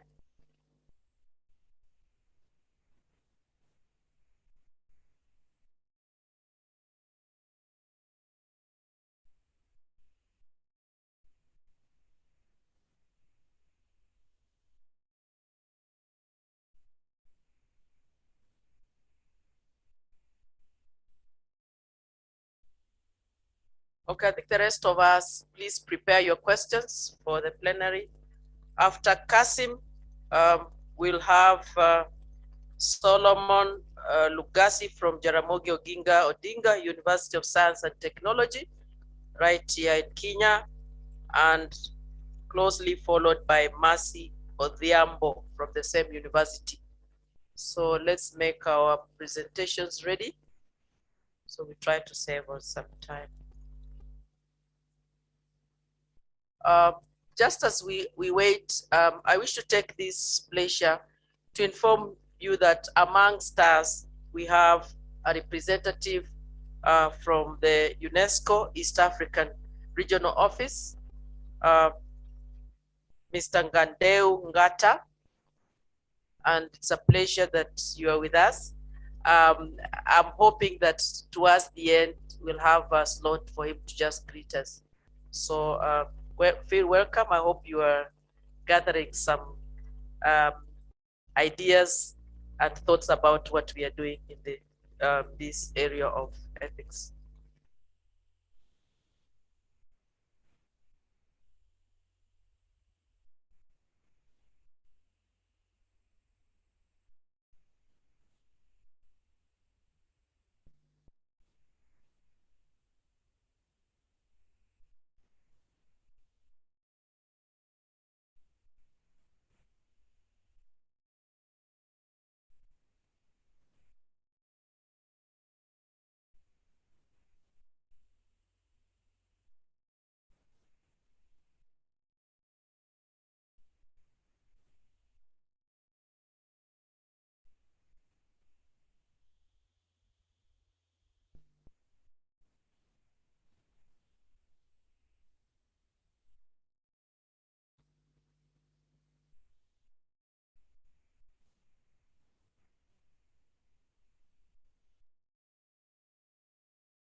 Thank you, Kasim. We can now see you online.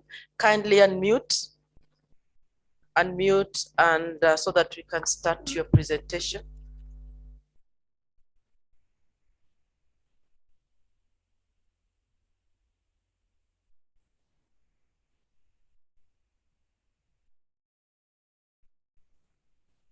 Yes, is Solomon Lucas? Yes. Are you ready to present now?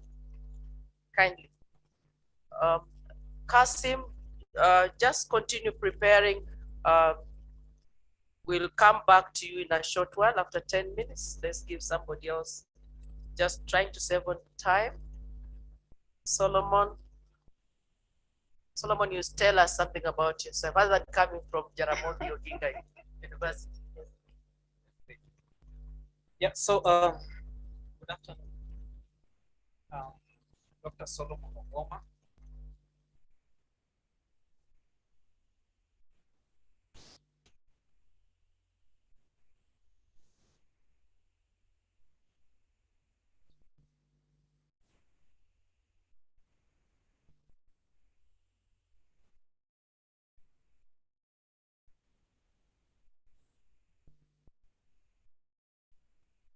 Okay, maybe as setting it up, I can say something about where I come from.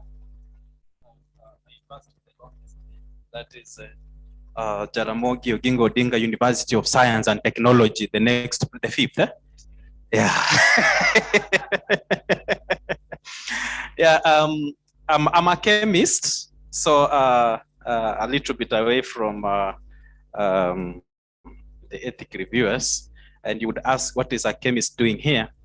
I was telling my sister there, when I was doing PhD, one of my proposals was rejected because of ethical issues. So I have a ball to pick with you guys. So I have come to bring it out here. And the reason why it was rejected, I was actually saying we wanted to, I'm an environmental chemist, so we wanted to see the relationship between the environment vis-a-vis the milk the kid consumes. So we were to express milk from mothers. And this brought ethical issues because they said on the panel, there is no medic. So go away, get away from here. And that was the end of the research. We never did it. Okay, so then now I developed an issue here. That research was nice. We never did it. What if somebody has to do it? You see, it's dead, it is in my computer, nobody knows about it. And I gave it to an ethical committee. Yet it is nowhere on the internet or somewhere where somebody can look at it and say, well, you could reconstitute this and do it.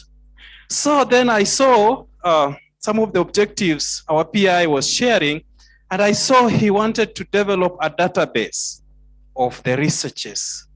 And I was like, wow, were we thinking together? Ama ujamali ni copy. Baba Kuba, ulini copy ama namna gani? But anyway, that's good. It's now clear. Okay, great. So I've already introduced myself, and I simply move on and indicate that research is a bit expensive, and the initial one, to form a consortium, to start writing a proposal. Then once you finish writing the proposal, you meet on your own accounts. The donor funds are now not here. It is just you. You write this thing. After writing it, you give to some guys who sometimes they send it to unqualified people to look at it. That's another ethical issue with you ethical guys. You take my paper and give it to somebody who has nothing, no knowledge in that particular paper, and returns and says this paper is useless, then that is the end of that paper. And we have spent money. We have spent our time. Our wives didn't see us. Our children didn't see us. Now you have not even considered that, and you have just rejected that thing. I go home crying. That is not the only one. There's also another one. You write your work, because sometimes even before you send to the ethical committee, you write your work, do it nicely, and send to the funders. The funders, I wish Nakosti was here. They are here, right? Not Nakosti, NRF. they appreciate. They tell you, yes, your work was nice, but unfortunately we didn't have enough funds. We have only chosen a few of your proposals. Now the ones that have not been chosen, where do they go to? Dead, forget about them. As a researcher, continue writing, probably in 100 proposals, you can get one funded, isn't it? He didn't tell us how many proposals he wrote before this one was funded. If you knew the history, you might not like it so much. So my biggest question here is, what is the fate of the following proposals?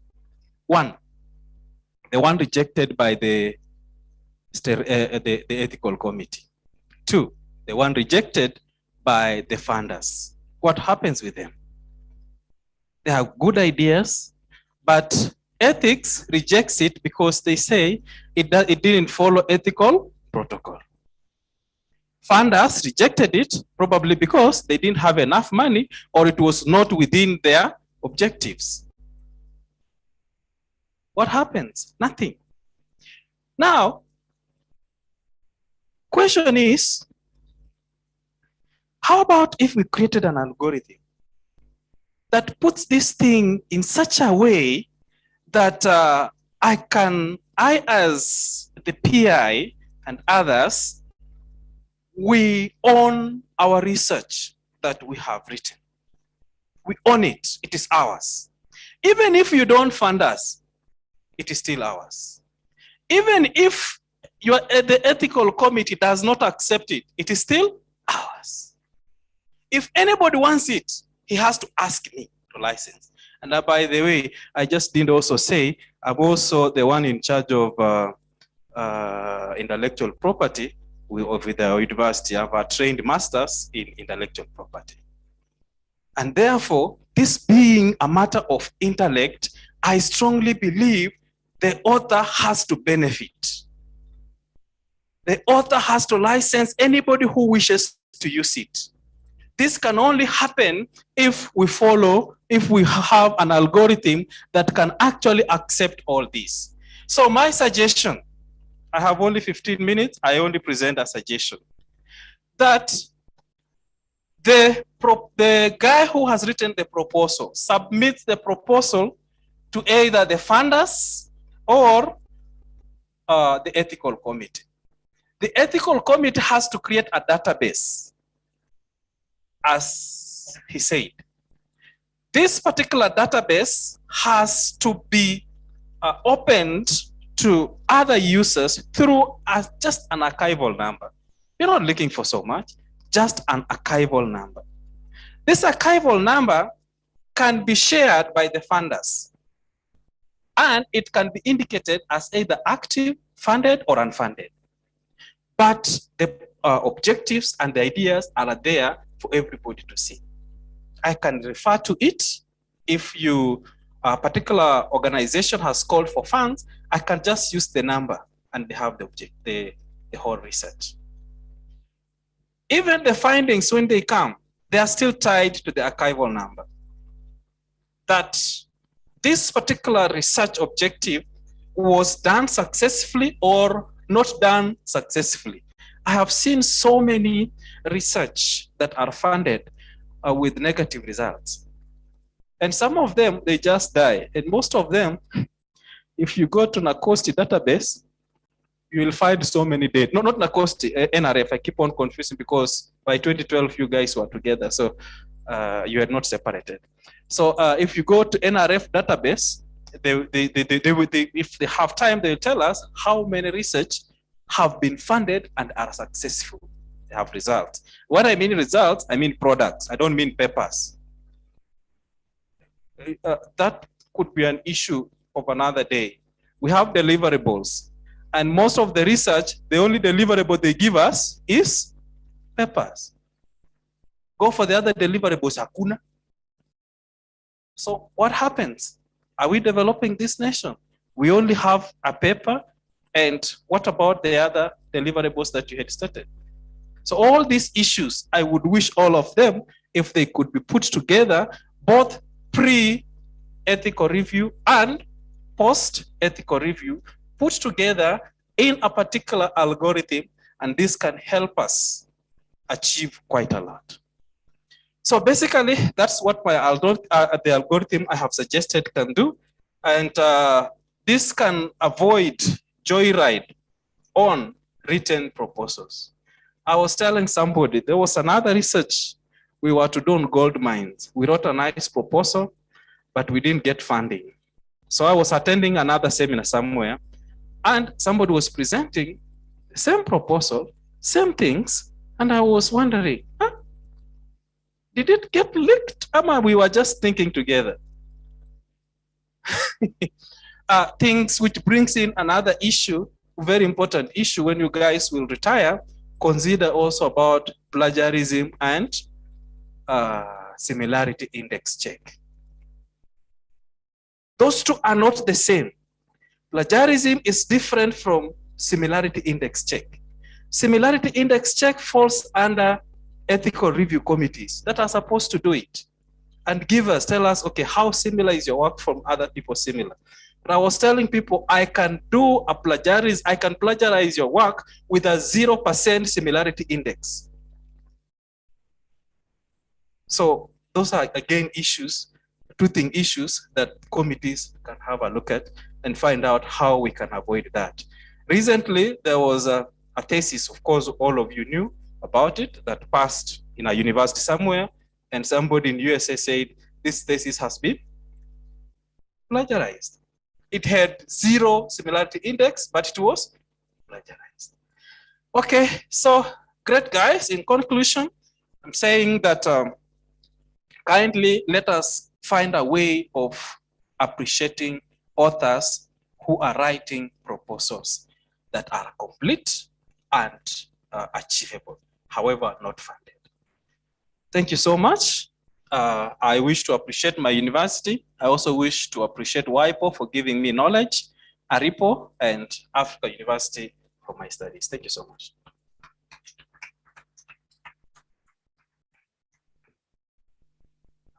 Thank you very much. That's a very interesting angle. We actually never think of that letter. Although we keep saying that we are facilitating research, but we never think of the person we reject or the person we are giving very many long and sometimes wrong review comments. Thank you for opening at least we'll be, Solomon, for opening our mind. We'll be more careful next time, or rather we'll learn from that, that we'll be very sensitive to the other persons. So quickly, I think we can get the next presenter. I'm not sure about Kasim. Where did the Kasim case end? Okay, for Kasim, I think there's Mercy Odhiambo. You may quickly, if you're ready, quickly come and present your apps, your work. Thank you, Mercy.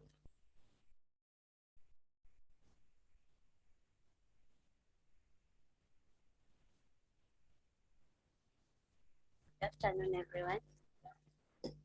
My name is Mercy Odhiambo from Jaramogi Oginga University of Science and Technology in Rwanda.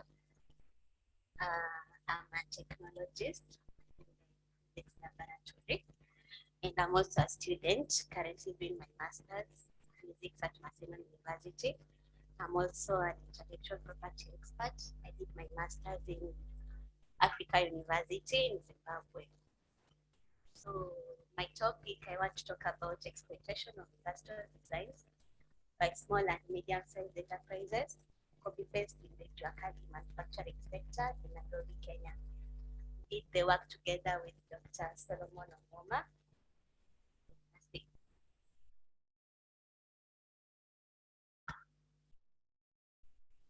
Okay. So generally, small and medium-sized enterprises, they account for 95% of manufacturing firms in the developing countries.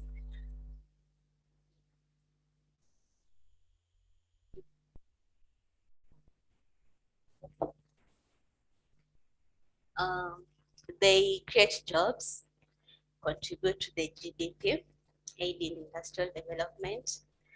They satisfy local demand for services, invent and support large firms with input and services. SMEs are at the heart of the market, and they know their customers' demands and desires. More often, they are driven by market demand rather than product perfection. As such, they easily invent products, reproduce products, or improve on already existing products. So knowledge of industrial design protection is vital in this industry, as most of them, they normally copy their work. Like, especially in the Juakali sector, you find that one person will come up with a design, but since they are not aware of protection of the industrial design, they'll generally just copy each other's work. And they are more comfortable with this, as this was done. When I carried out the research, we found out that they are okay and comfortable copying each other's work, claiming that all they need is just money. They need to market. So they don't care who came up with the idea first of copying that idea. So unprotected designs are easily exploited by mechanized firms that end up producing cheaper and better products to the market at the detriment of the SMEs that improved on the products. This was a complaint specifically from most of the Juakali artisans. They complained about the developing countries, the developed countries. They specifically about China. They say that most of their designs are copied by the Chinese, who make them better and come back to the same market and sell them at a cheaper price, which affects their market. So in order to explore this subject, we adopted a descriptive research design where quantitative data was gathered and statistically analyzed. Firstly, compared with other counties in Kenya, secondary data revealed that Nairobi County had the highest number of SMEs at 14.8%. This is specifically the Juakali sector. The data also indicated that most of the SMEs are located within the Gikomba market, which was the place where we collected the data. There are approximately 180 metal fabricators and 40 furniture workshops in Gikomba market. We sampled 124 metal fabricators and 36 furniture workers. We interviewed them on intellectual property rights just to know how aware they were of their IPRs. The results showed that, the data showed that the metal fabricators who were aware of the IPRs in general, that includes industrial designs, trademarks, patents, utility models, were only 18.1%. And for furniture workers, they were few, yes, but none of them were aware of any IPRs. Forms of IPRs, the ones who are aware of the forms of the IPRs, the ones I've talked about, the trademark, copyright, and those others, were only 17.2%, while for furniture workers, they were 0. The ones that were aware of KIPI, the body that deals in intellectual property matters, were only 18.1%. For furniture workers, none of them were aware. Actually, this data, the Juakali sector is an informal sector. So it could be normal that they are not aware of IPRs, but again, they should be aware, especially from KIPI. If they create awareness, it should reach the Juakali sector, because these people are coming up with their own designs. Most of them say they are coming up with their own designs, but they are not aware that protecting that design could benefit their SMEs. So they just do it for the sake of selling. So from the data, again, we can see that metal fabricators who are aware of who are inventing, who are coming up with their own designs were 93.9%. They admitted that they are artistic. They come up with their own designs. Furniture workers claim that they do, you can see it's 100%. They say that they come up with their own designs. But again, they don't mind if other people copy it. So the ones that were aware of infringement were 0.9%. That is why they're just okay with copying each other. They are not aware of infringement issues. They are not aware that if you infringe someone's rights, you are supposed to answer for it. The ones that were aware they could benefit from their IP were 0.9% and 0%. Benefiting from it through commercialization, licensing, they are not aware of that. So registration of business name, most of them did, while at 18.9 for metal fabricators, 3.2 for furniture workers. The ones with the trademark were 43.4% and 3.2 for manufacturing, for furniture workers, sorry.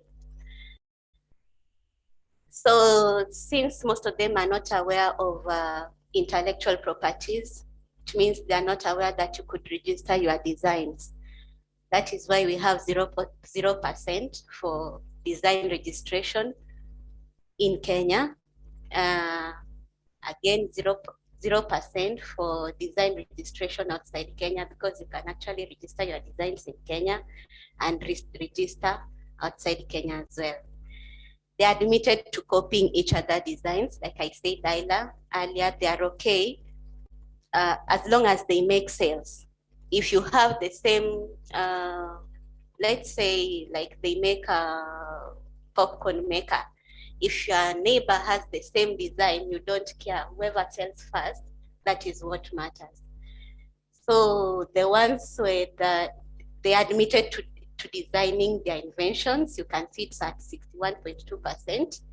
Yes, others the admitted to copying each other. Infringement reports, none of them reported the cases of infringement. Action on infringement were not taken because there were no reports. Licensing, that is part of commercialization, none of them are doing that. In conclusion, the low level of IP awareness amongst the SMEs contribute to the cases of industrial design copy-paste by SMEs in the manufacturing industry. The low rate of industrial design registration results to the high cases of industrial design copy-paste by SMEs. They are not registering their designs, leading to high cases of copy-paste.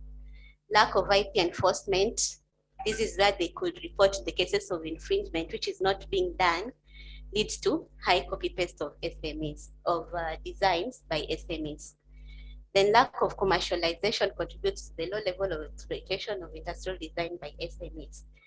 They do not commercialize, meaning that they don't have the incentive to keep on inventing and to keep on utilizing their designs. I'd like to acknowledge Jaramogi University, my sponsors, WIPO, ARIPO, and Africa University. Thank you.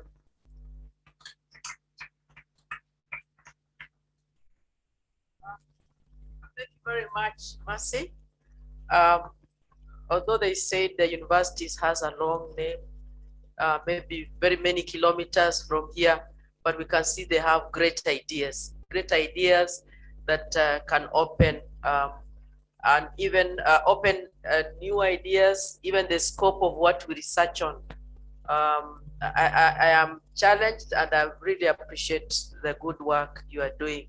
I can see you are really doing a lot of this bottom-up business. So we are all right. Yes, at least we are thinking of the people at the lower part of the ladder. So I hope our IT persons can get us to Kasim, all the way from Somalia. We've lost him.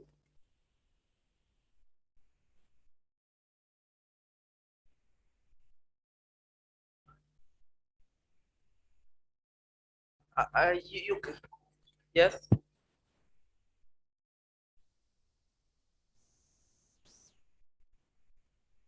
Okay. Sorry about that. We seem to be having some technological challenges getting to Kasim. We'll try to get him so that maybe later on we can get him a slot in another session. We are sorry about that. It was not something that we anticipated. Now, I believe we reached that time where as we prepare our questions from the plenary session, I'll just request our guests to come and greet us as we prepare for the plenary.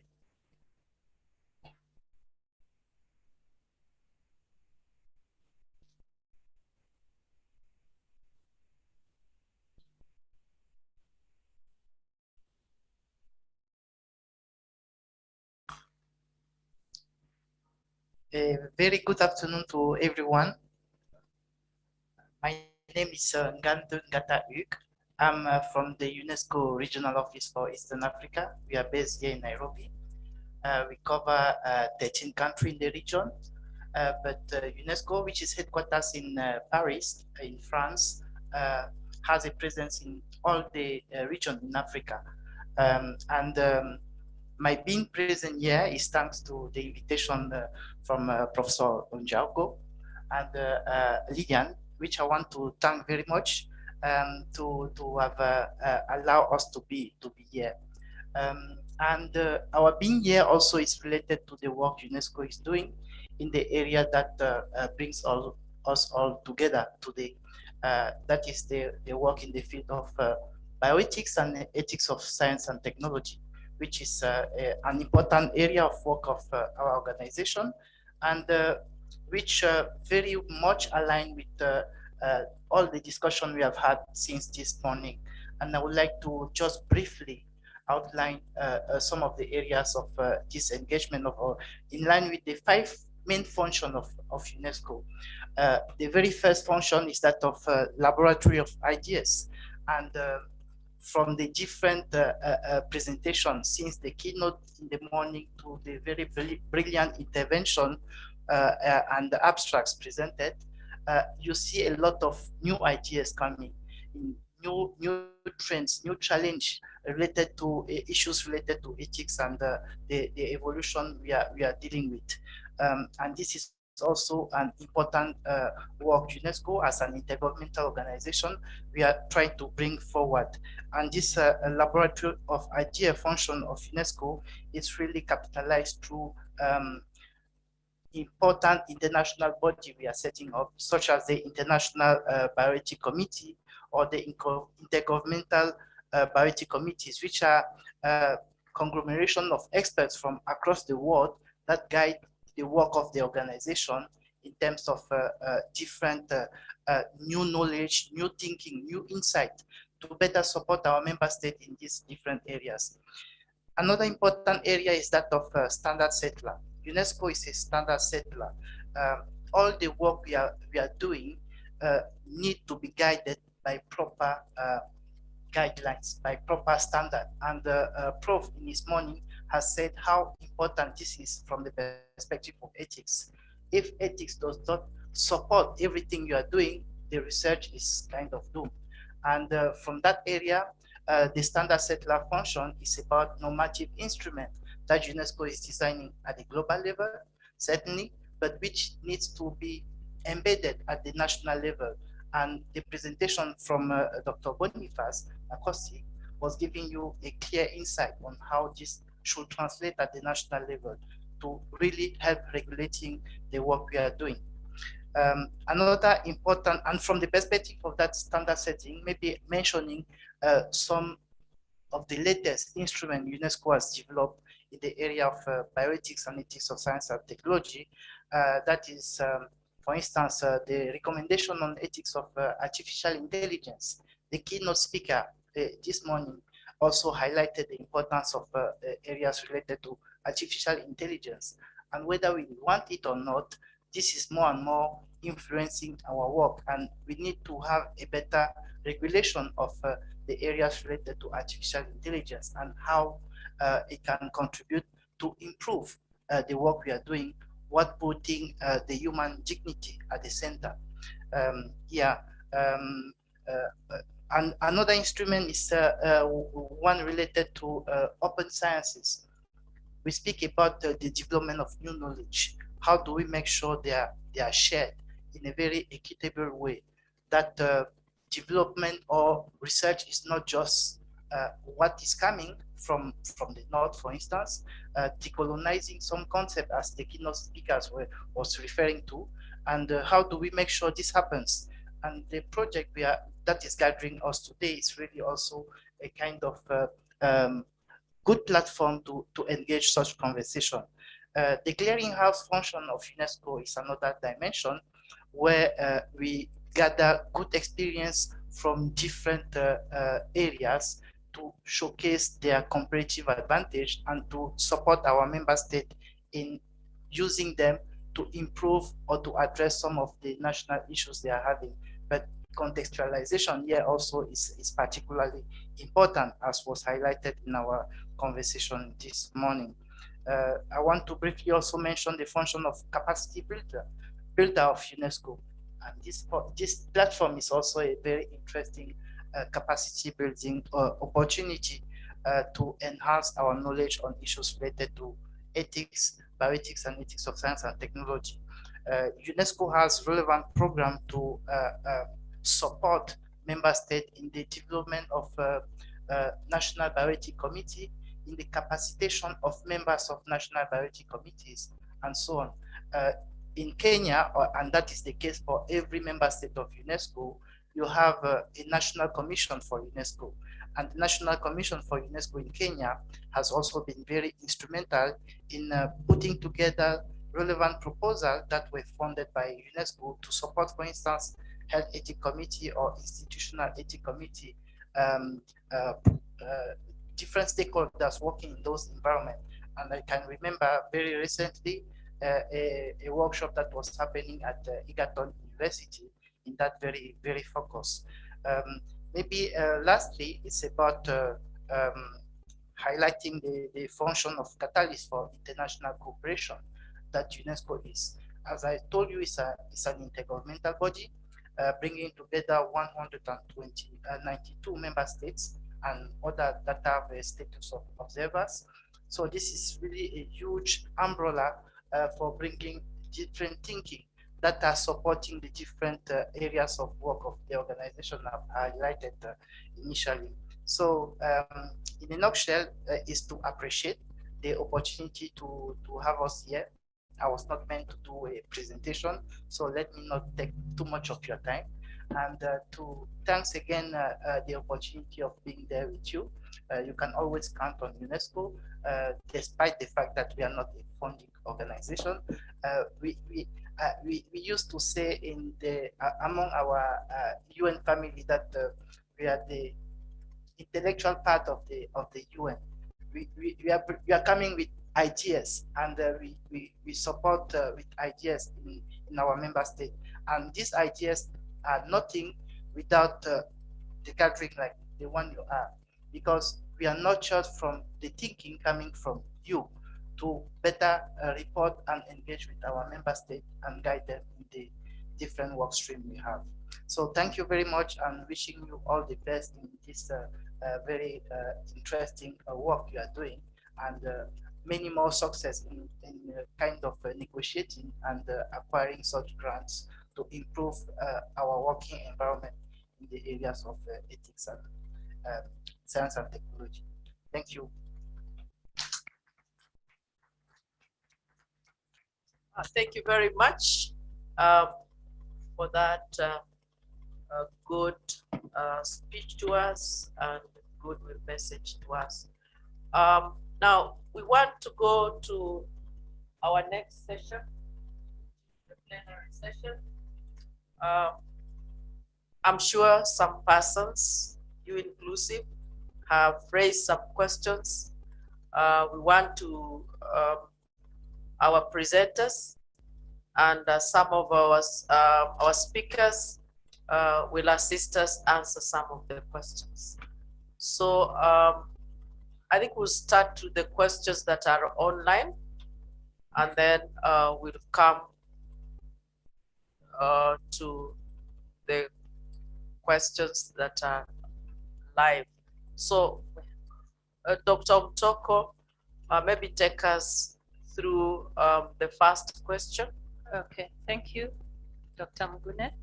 Now, there is a question from Muchi, and it is a question to David Machaku.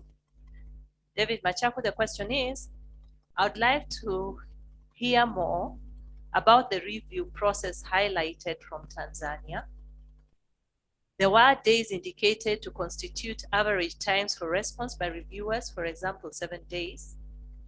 Is this a response following a research ethics committee meeting or isolated selected reviewers' response? At what point is there a REC meeting during the new REC system? I hope, David, you are online. Could take us through that question. It was very specific to you. David from Muhibili. Is he online? He's not online. Okay. So as we look for him, maybe we can move to another question. Yes. All right. There is another question by Lillian Gisesa. Lillian Gisesa says, I'm not a member of my institution's REC. How can I benefit from the mentorship program as presented? And I'd request Prof. Jauko to respond to that question. Prof. Jauko, Lillian Gisesa is asking, I'm not a member of my institution's REC. How can I benefit from the mentorship program as presented? Hello. Yeah, thank you. Lillian, for this grant, the grant was very specific that the mentorship program is for members of REC. But you know, research ethics is not restricted to members of REC.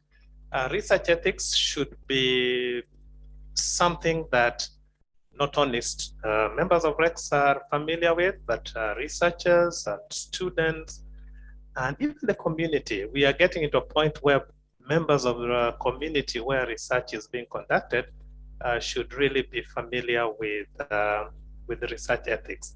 I think if you send us your contact, Lillian, if you post in the chat, we'll be able to direct you to places where you can be able to have research ethics training online as a way of introducing you to research ethics. But specifically for STREC, it is restricted to members of research ethics committees.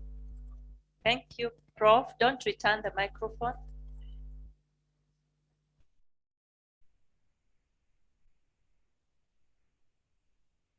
Yes, so the other thing, and I'm being told by the chair of the National Scientific and Ethics Research Committee in Kenya, that one of the benefits that you can get, I'm hoping that if you're not a member of a REC, but your institution has a member who will go through the training and mentorship, that it is expected that they'll cascade it down to your institution. So hopefully one of your REC members is going to benefit from this. Thank you.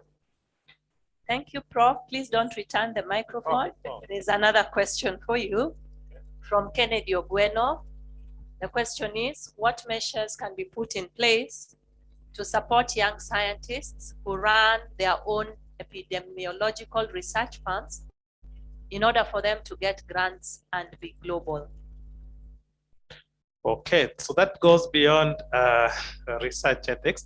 First of all, for your grant to win an award, I mean, it has to show some good ethics.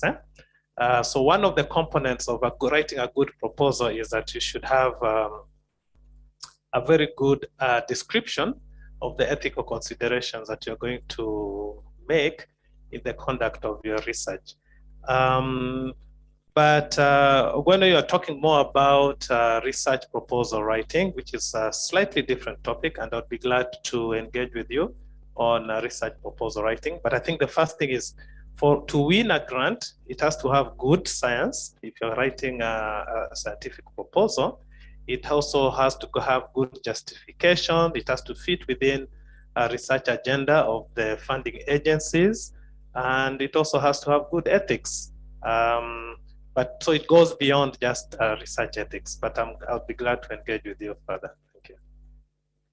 Thank you very much for those responses. The other questions from the online participants? Yes, continue. The other question is, there are questions related to the presentation that I've made, so I will respond to them with your permission, and I will wear the NBC crown now, with your permission, PI. So the question is, there is a mention of an NBC training guide. How can one access it? Now, there is a training guide. It is complete, and it will be made available. It is with the publishers, and so we should be able to roll out copies of the NBC training guide anytime soon, and it will also be made available online. When it is out and ready for public consumption, we will make it public on the NACOSTI website. So it is made for you, and therefore you should be able to access it. The other question is on the training and mentorship manual. It says the training and mentorship manual is a great tool for building capacity within the ethics committees. How can the committees access these tools? Now, I just want to make further clarification on the mentorship guide that we were talking about. And I want to say that mentorship is actually ongoing, and it has been ongoing. The National Bioethics Committee requires that recs that are applying for accreditation should go through mentorship by the other research ethics committees. And so what STREC has done is to structure the way that the mentorship program is being run.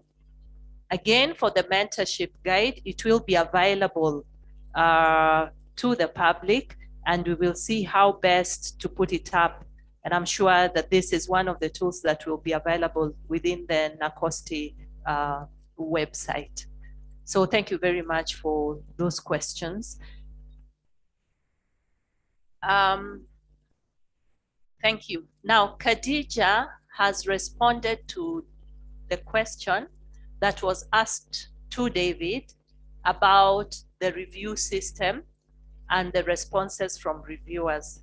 So just to remind us, the question that had been asked was on the number of times or the length of time that reviews take in the ERC. And the other bit of the question was, at what point is there a rec meeting during the new review system? So Khadija Yahya Malima responds and says, with the online-based review, a normal proposal is expected to take only 7 days if accepted, and it is 3 reviewers immediately, and 3 days for expedited review. We manage at times, but there are variations, and then there are challenges. So that's a clear response as to how long review takes.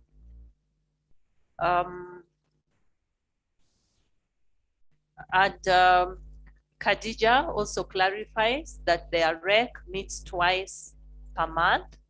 There is 1 meeting for clinical research and 1 for the general committee. Thank you very much, Khadija, for those responses. So that's it from the online participants. Over to you. Thank you. Okay. Thank you very much. Now that we hope we've addressed your issues. Now we want to open it to the participants who are here. I hope somebody has a mic somewhere. Yes, if you have an issue you wish to share with us, could be a question, could be a comment, this is the time for you. I am waiting to see a hand up. Yes, so we start with the lady, then Professor will be next. Thank you, proceed. Thank you very much, and good afternoon to all of us. My question is directed to Prof. I realize ethics is important, and especially when the protocols are being cleared.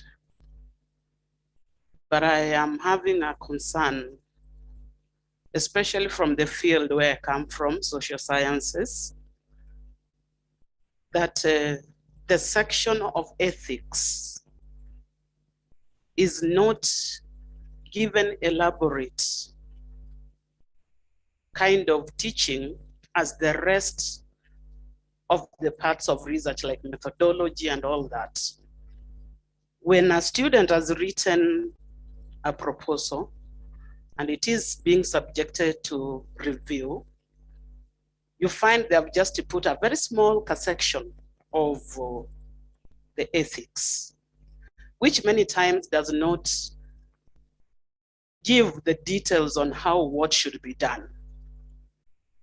And there is a likelihood of those protocols being returned for further review and all that. My question is, as you empower the people who are reviewing the protocols, how do we ensure that the students, and even those who are not within institutions who are doing the proposals, also get to benefit from this very interesting and very important area, so that the focus is not only on the reviewers, but it also addresses the needs of those others outside of the review committees. Thank you.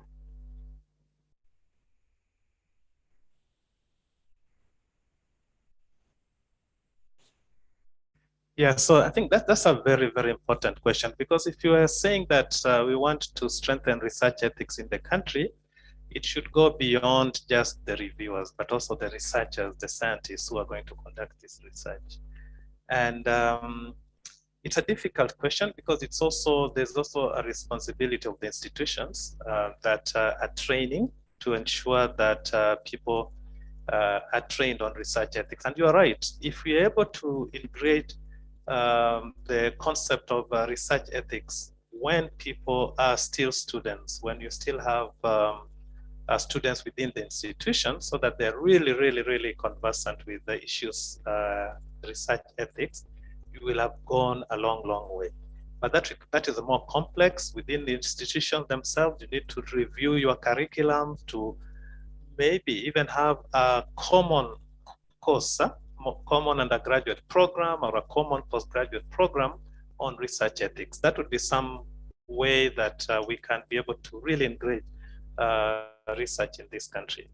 From my own university, University of Nairobi, we have the same concern, not only for research ethics, but also for clinical ethics. We have doctors who graduate, they're excellent in what they do, but then the ethics is really, really deficient. And one of the things that we are hoping to do, we have already started the discussions, is if we can have training on clinical ethics just amongst the university students. And you're right, so because you can be very, very good in what you're doing in terms of research, but you lack the component of ethics, which then makes the research not valid. That having said that, but we're also teaching research ethics review committee members, when you're reviewing a proposal, don't confine yourself to the part that the students have talked about the ethics, because the whole proposal should be integrated with things that have got ethics considerations. So I might be able to say the way I'm going to recruit participants, I can, as a reviewer, I can look at that process and I say, no, there's something wrong here with regard to ethics. I can, if it is a clinical proposal, I can look at the clinical thing that you're going to do and I say there's an issue with the ethics around the way you are going to do your your clinical work. So we should be able to look at the data collection. I can say, oh no, there's a problem here, even if they don't indicate it in a specific session for ethics. So we should encourage them to do that, but then we should also be able to look at the whole proposal and see whether there are matters that need attention. Now that I have a mic, Mike had a question, and yet David had disappeared. There's somebody who was answering on his behalf. I'm more curious about this improved proposal review system. He didn't go into the detail. What does it actually entail? What is the difference between it and the old review system that that ethics committee was practicing? Because I saw the differences in terms of the turnaround time and all the other things, but it wasn't very, very clear. Very briefly, what is the major difference between those systems?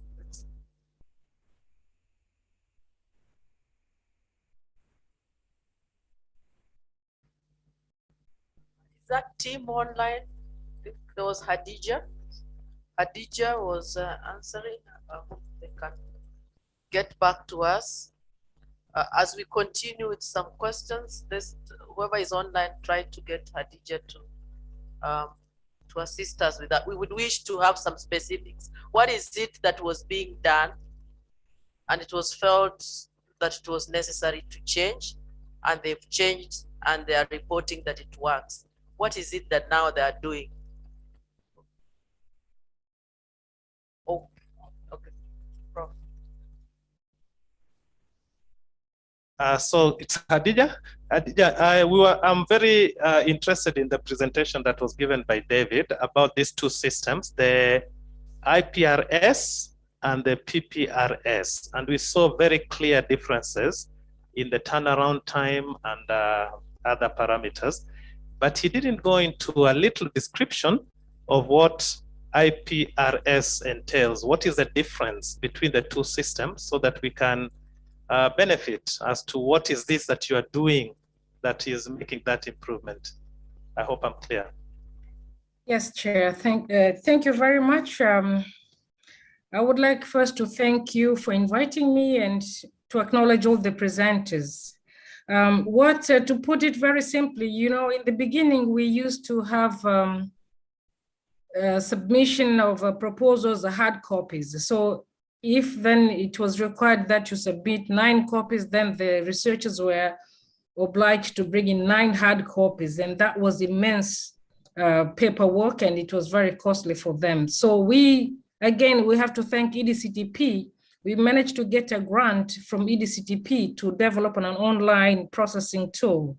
So we do have an online processing tool, which has enrolled a number of researchers, and each researcher can, register and be able to upload all the documents online. So it is an online review system where even the reviewers have to do everything online. So the minute you're sent, we devised also that each proposal should be reviewed by 3 reviewers. And there's a minimum of days where we can send you a proposal, and each reviewer has to accept or reject. So if a reviewer or reviewers, the 3 reviewers that are sent a normal proposal, they accept it within 2 days, then we can take a maximum of 7 days or minimum of 7 days. And what happens is, like, when we started with it, it was very much accepted. It is accepted until now. So if all the reviewers respond within 2 days, then it can take only 7 days. And when they submitted their review, it goes straight to the researcher. And that was for the normal proposals. But there are those expedited, which takes only 3 days. The expedited ones, I think they are more costly than the regular review, and we managed to do that in a very short time. So the turnaround was really much faster compared to the previous years. And we've had this for quite several years, maybe 3 or 4 years now.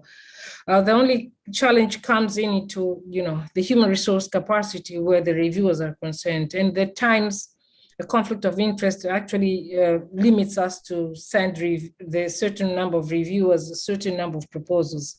So, I mean, that is where we get stuck on. Basically, that's it. It's an immediate feedback from the reviewer's side. and well, the researcher can respond depending on how fast they want their work to be reviewed and get an ethical clearance. That's about it. Unless you have anything else, I'm happy to help. Thank you.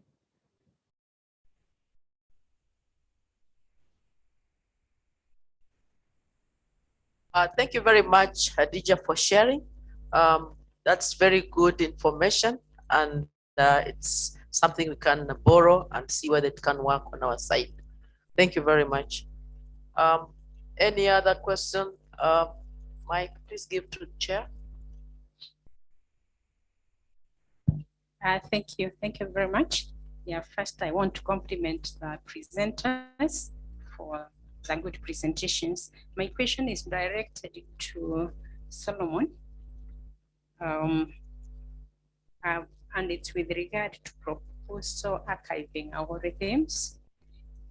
If we archive the proposals that are not funded or are rejected by the ethics review committee, I would like to know for how long should this happen? You know, is it for life, or so that nobody else does research in that area? And also, how do we do it without compromising progress in that particular area, the area concerned, or even without compromising the independence of researchers to advance ideas in that area? Thank you.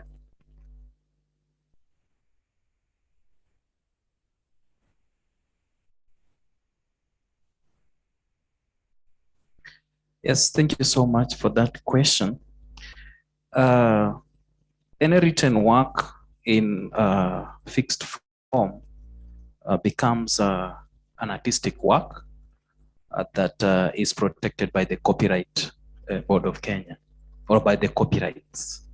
And therefore, the work ought to be archived for as long as it can take. But what happens here is that if you are interested in that particular area, all you have to do is to contact the author and probably either collaborate or ask for his permission. If he's no longer interested in that area, then you get permission to continue doing in that particular area. Or, as we do it in science, appreciate that this work was started by so and so, and now we are picking it up from here to do this and this. That's just an appreciation.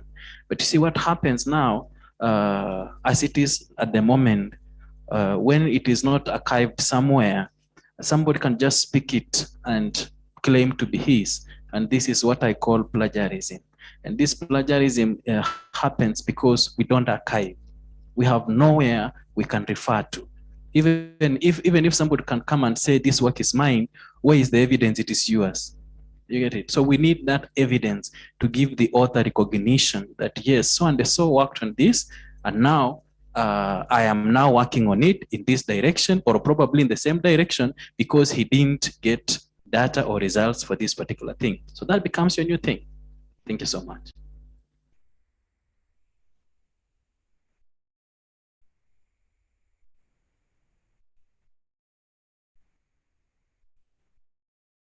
Thank you. Thank you very much. I think you are giving us very good ideas. We should have some database of what we did, what worked, what didn't work, so that you are, even if you are being remembered, you can be remembered for something that did work. Okay, so I think that is good, because the fact that you failed or you didn't get NRF, that idea shouldn't die.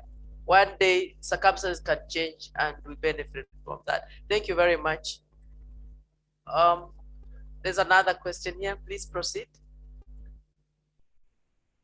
Thank you so much. And I'm really delighted and excited at the same time to be here. I'm Victor Chalwe, coming from Zambia. I sit. I'm at the National Health Research Authority, and we have a role of a regulator, just like NACOSTI. though more focused on the side of health research and general science and technology. But similar in terms of the Act, and I saw something in the presentation that highlighted storage and dissemination of research findings. And I think this is where I have an interest because of also the same issues that are coming up with this archival issue. In our Act back in Zambia, we do have a clear stipulation in terms of establishing a central repository. And we have started working around this, and it is very similar issues to include what has been suggested by my colleague here in terms of even beyond study reports, but other databases, because we have been given mandates clearly that all databases of data generated in research should be kept in that repository. And that is also for future secondary use and all that. And so it might be, I'm getting a very interesting idea, trying to think of this archival issue around this. But I wanted just to what extent is it elaborate in the Act here in Kenya in terms of what does that storage mean? Is it limited to just what is research findings, or it is also to raw databases? Thank you. Mr. Wanyama is ready to answer that. Just give him mic.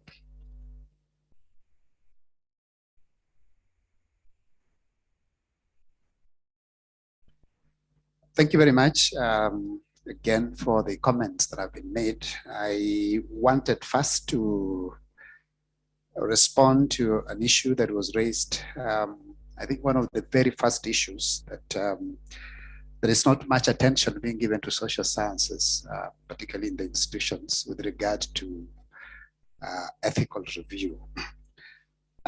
Just to let you know that when you look at the 34 institutions that we have accredited, they have very clear scope of review. And the accreditation process is based on what you request in terms of scope, and that relates to the capacity of the institution to be able to review such proposals. And out of those 34, just quickly I can tell you, like, we have committees that are accredited in the area of social science and environment. There are 2 of them. Social science alone, 2 of them. Public health, biomedical and social science, 1. Biological and social science, 1. Health, biomedical, biological, environmental and social science, 3. Biomedical, social science, 1, and so on and so forth. What point am I trying to make? I'm saying that the majority of the accredited institutional scientific and ethics review committee have a mandate to review protocols in the area of social science. That explains why we are saying social science is extremely important. If I also showed you statistics by the research licenses that we issue, again, you'll find that about 60% or slightly more than 60% of the projects that we license are in the area of social science and humanities. Again, you can be able to see the importance that is attached to social science. At NACOST, we have a whole department responsible for matters of social science. Moving forward, and in line with the reforms that we are making, and also related to the international best practice, we are saying all proposals will need to go through the ethics review. So what does that mean? I think it's going to become increasingly important if you do not have a committee in your own such institutions to establish one, and if you do not establish soon, then it means the proposals must go through an accredited committee in that area. That, and then agreeing with what Professor Jaoko was saying, that it's not just about a statement. I think you review the entire proposal in light of ethics, beginning with the methodology, okay, all the way down to look at those issues. So it's not just about a statement that is mentioned in the proposal that I have taken one or two things in terms of ethics. I think it's much more than that, and the committees will be able to do that. Then secondly, our colleague from Zimbabwe, Zambia, sorry. Yes, we within our act, which is the Science, Technology and Innovation Act of 2013, it provides for mechanism of research dissemination. And again, it gives NACOSTI the mandate to come up with other ways in which such dissemination can be done. And what we've done now is that we've worked on some guidelines that are ongoing now, and to see how best, and I think the Data Protection Act is very recent, it's 2019. Many of us are beginning to understand what it is. And the focus is actually on human data. So I think as we revise our regulations in this respect, then we take into cognizance the law on data protection Act of 2019. That way, then we might be able to address some of the issues that you're talking about. But issues of repository, again, strangely, they are found in the act that establishes KIPI. See, that's where they are. And there was a proposal that they could be domiciled either in Kemri, or the ones for agriculture related were supposed to be domiciled in the KALRO, which is Kenya Agricultural Research Organization, as we speak now. Before it was KARI, but now it's KALRO.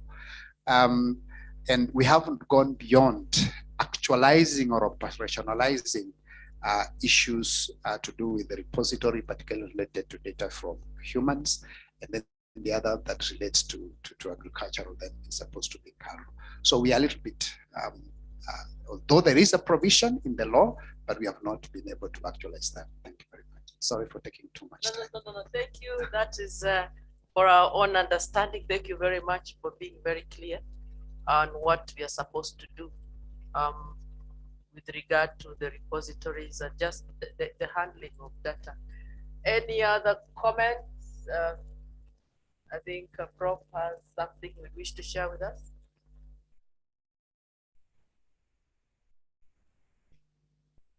Yeah, I hope I'm not taking so much time for other people. If you're interested, if you have a question, I'm quite concerned about this, the archiving that was presented.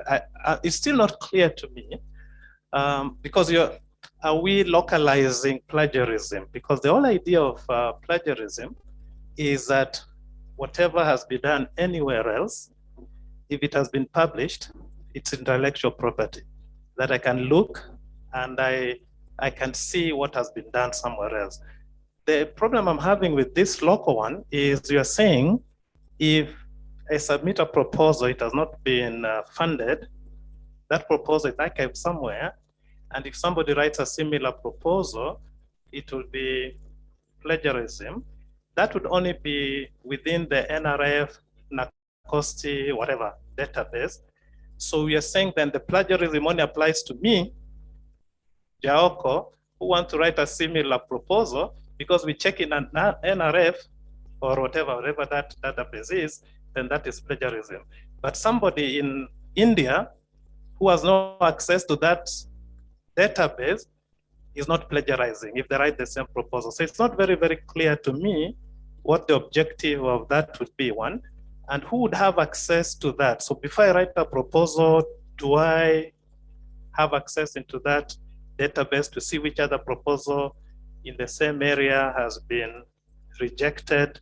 So I just need a bit of clarification. And is there, often people talk about good practice. Is it something that is done somewhere else, or it is something that we want to be the pioneers? Just those. First, thank you so much I'll start with, is it local or international? Well, with the world being global, it's actually international, because the moment, even if I put anything on the email, on the internet, the search engines will actually get it, even if you search it in China. So it's once, let's say if it is domiciled in Nacosti, or domiciled with NRF, or domiciled with wherever it's domiciled, it's made open. Because the reason why it's made open, it has a comment on it. Is it an ongoing research? Is it a research that has stagnated at funding? Is it a research that stagnated because the objectives were unachievable? And the author has the right to actually indicate all these things, or to update all these things about his particular proposal. Just like we do it on, some of us do it already on ResearchGate. If I write a proposal, I can put it on ResearchGate, and it becomes very difficult for you to actually copy it, because search engines will get it. All we are saying, why don't we make it a bit more organized and recognizable?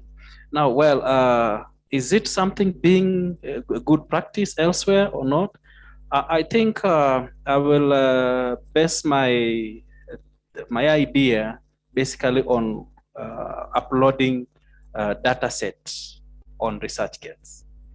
What we do on ResearchGate, you can put your proposal or your project, and you can easily say where your project is. And I have seen several research groups do it.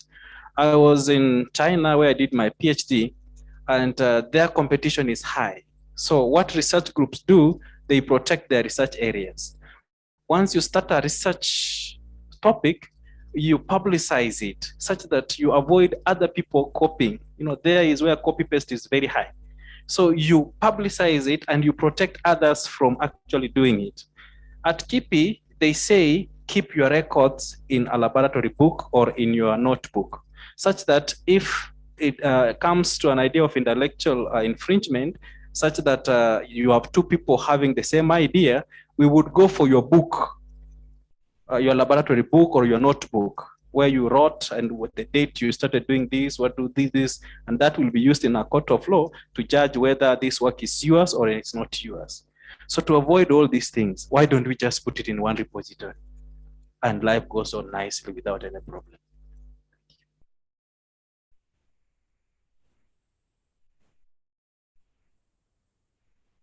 Thank you very much. We'll continue engaging on that. Is there any other question, any comments before? Yes, just give him back the. I had a question for Nacosti. This regards to certification.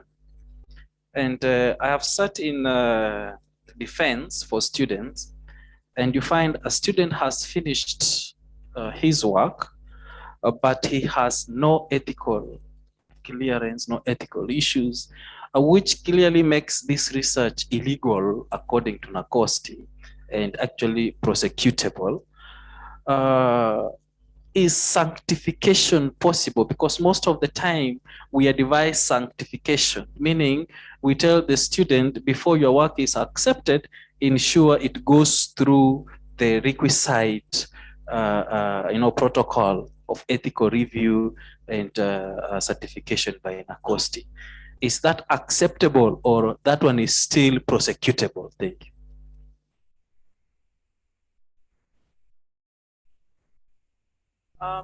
Acosti, I suspect Mr. Wanyama will have to answer that. Thank you.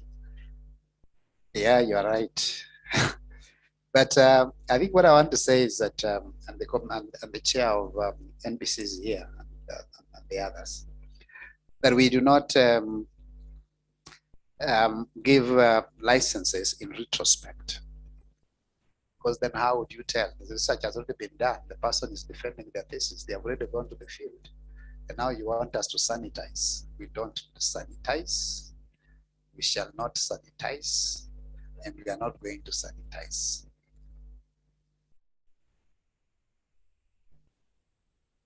Very brief and add to the point. Yes, actually it is research misconduct. So let's tell each other, those of you who are lecturers, just make sure as you mentor your students from the beginning, as even they just start the ideas, trying to develop the ideas, let's put in ethics from the beginning. So by the time the proposal, the concept note proposal, ethics should have been somewhere. Let's not make it look like a police case. Yes, let's just to make us even understand it. Let's get our NBC chair say something. Microphone for Professor.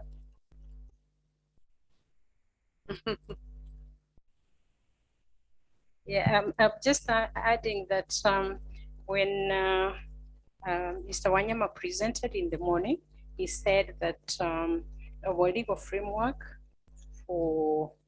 is weak regarding addressing research misconduct. So people should not misuse that, because we are going to make it strong so that those who are found with that, then they will face the law. Thank you.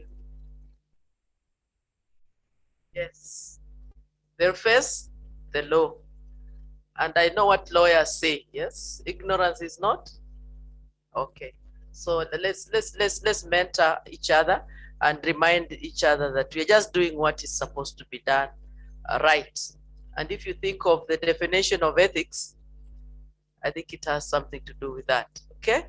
So any other comments? Yes, there's a hand up there as we are getting closer to the end of our session today. Thank you once again for the opportunity.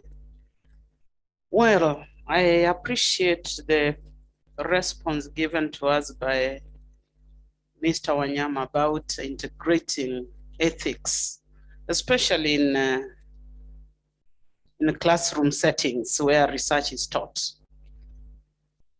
But I am wondering, just before that is given emphasis and reinforced, how do we help those who are doing their proposals?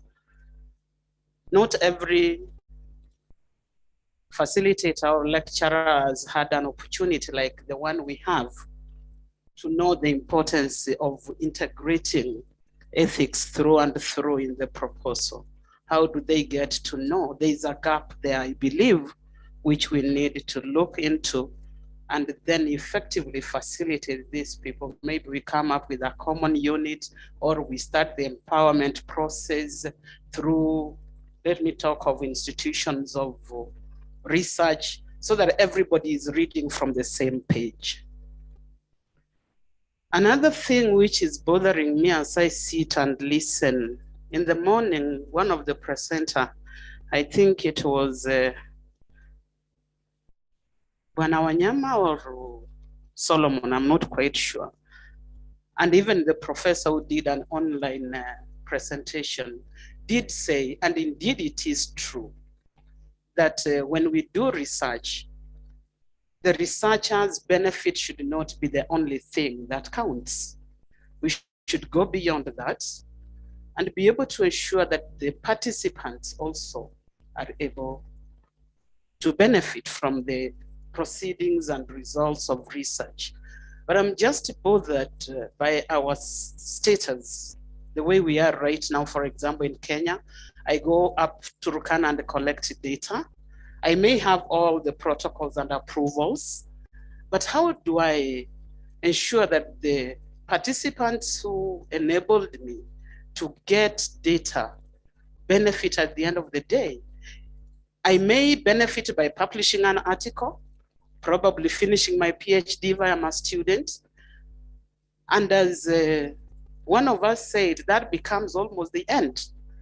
How will maybe these legal frameworks and maybe the standards which are put through the review committees make us be accountable and responsible to the person who was the originator of the information that has made me publish a paper or finish my thesis? There is no system that holds me accountable. And if there is, probably I need to be educated because there might be, but I'm not aware of it. Thank you very much. Thank you about that. Anybody who wants to assist? Where is Dr. Toko? I think she could have handled that.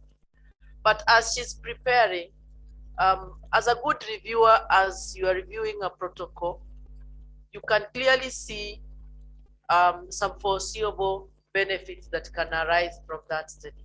Let's say you are doing something about diarrheal diseases, and maybe one of the intervention is about building latrines or just things around that area. All right.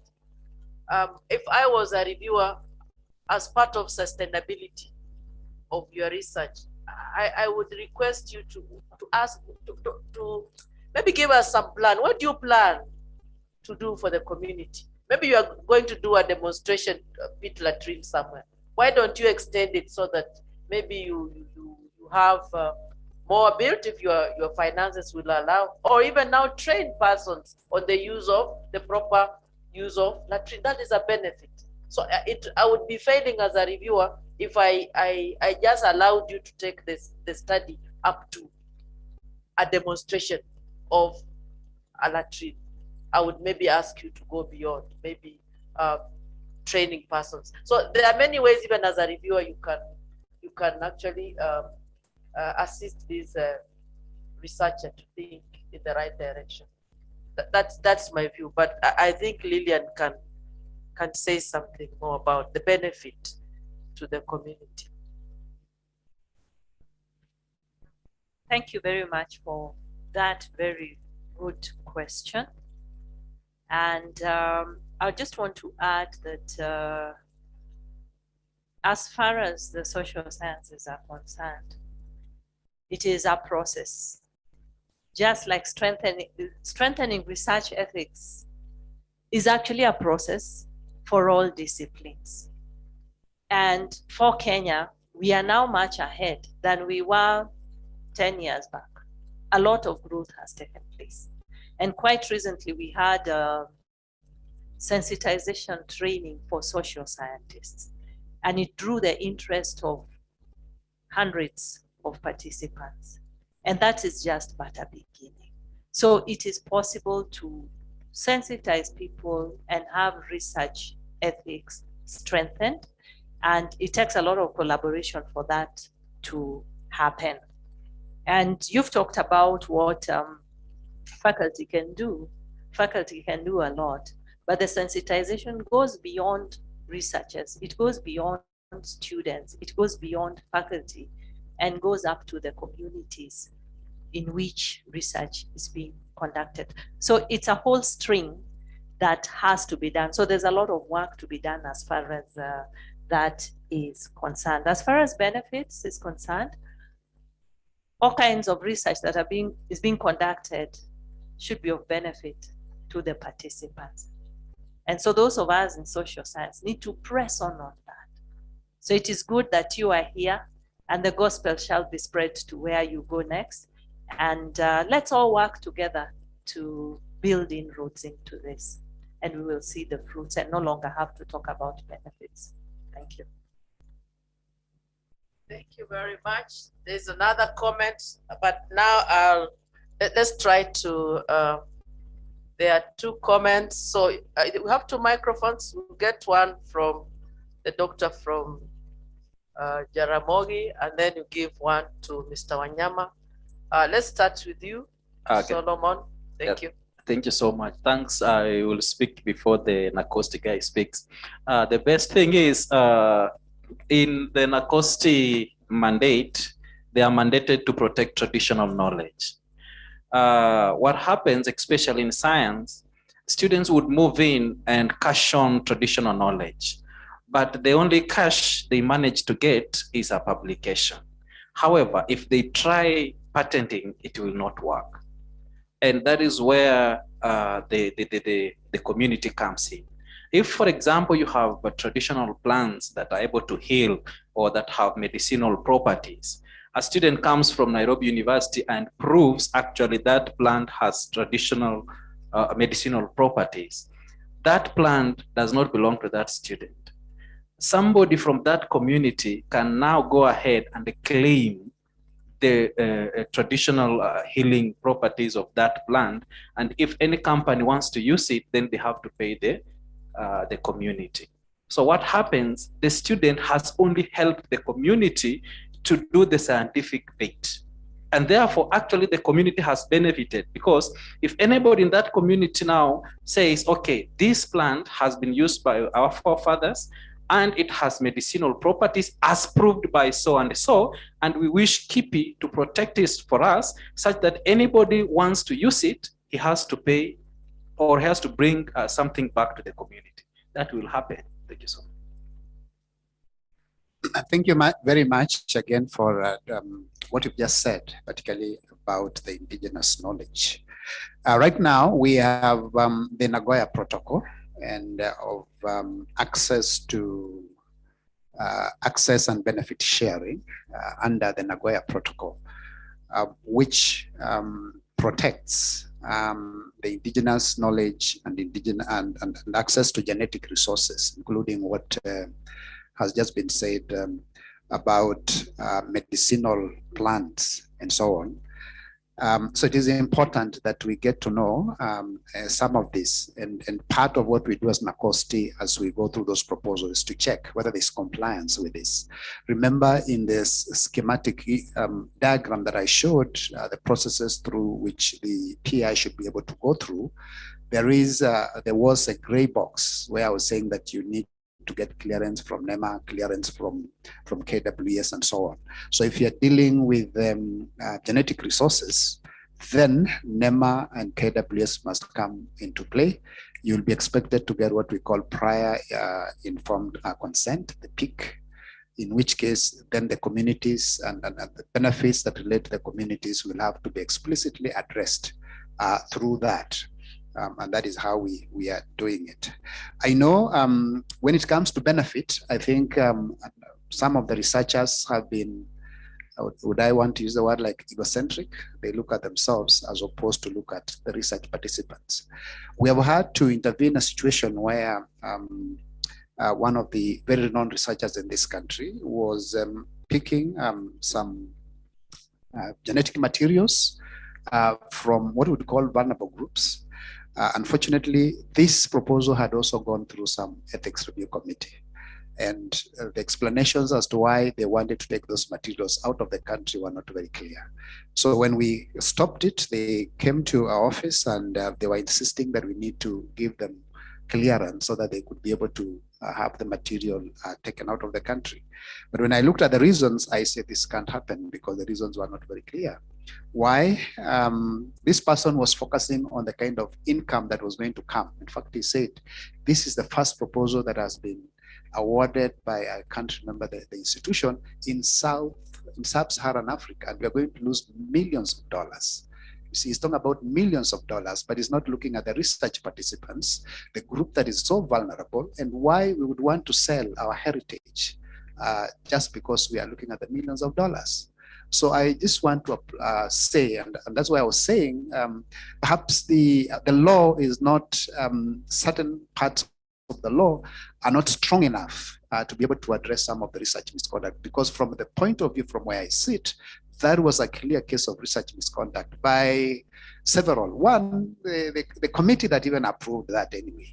And secondly, why somebody want to export parts of human genetic materials out of this country when they are just trying to focus on the issues of money. I think we need to look at this, and that's why we are saying now, moving forward, we are saying all research must go through these committees, and then we can be able to hold those committees accountable. Thank you very much. Thank you very much. Any other comments? I think it's getting more excited, but exciting, sorry. We are very happy. I'm sure you've not felt that you've wasted your morning and part of the afternoon. If I was to take a poll, I'm sure we'll get quite high rating. So thank you very much for being patient. I think with that, we come to the end of our session. And we welcome you to tomorrow's session, which will promptly start at 8, as is shown on the program. For those of you who have the program, we'll have now more exciting things tomorrow. So plan, those of us who are online, plan to join us promptly, and we hope things will be better. Other than the few technical hitches we had, I think we've had a good day. Thank you very much, and may you have a good afternoon. Thank you.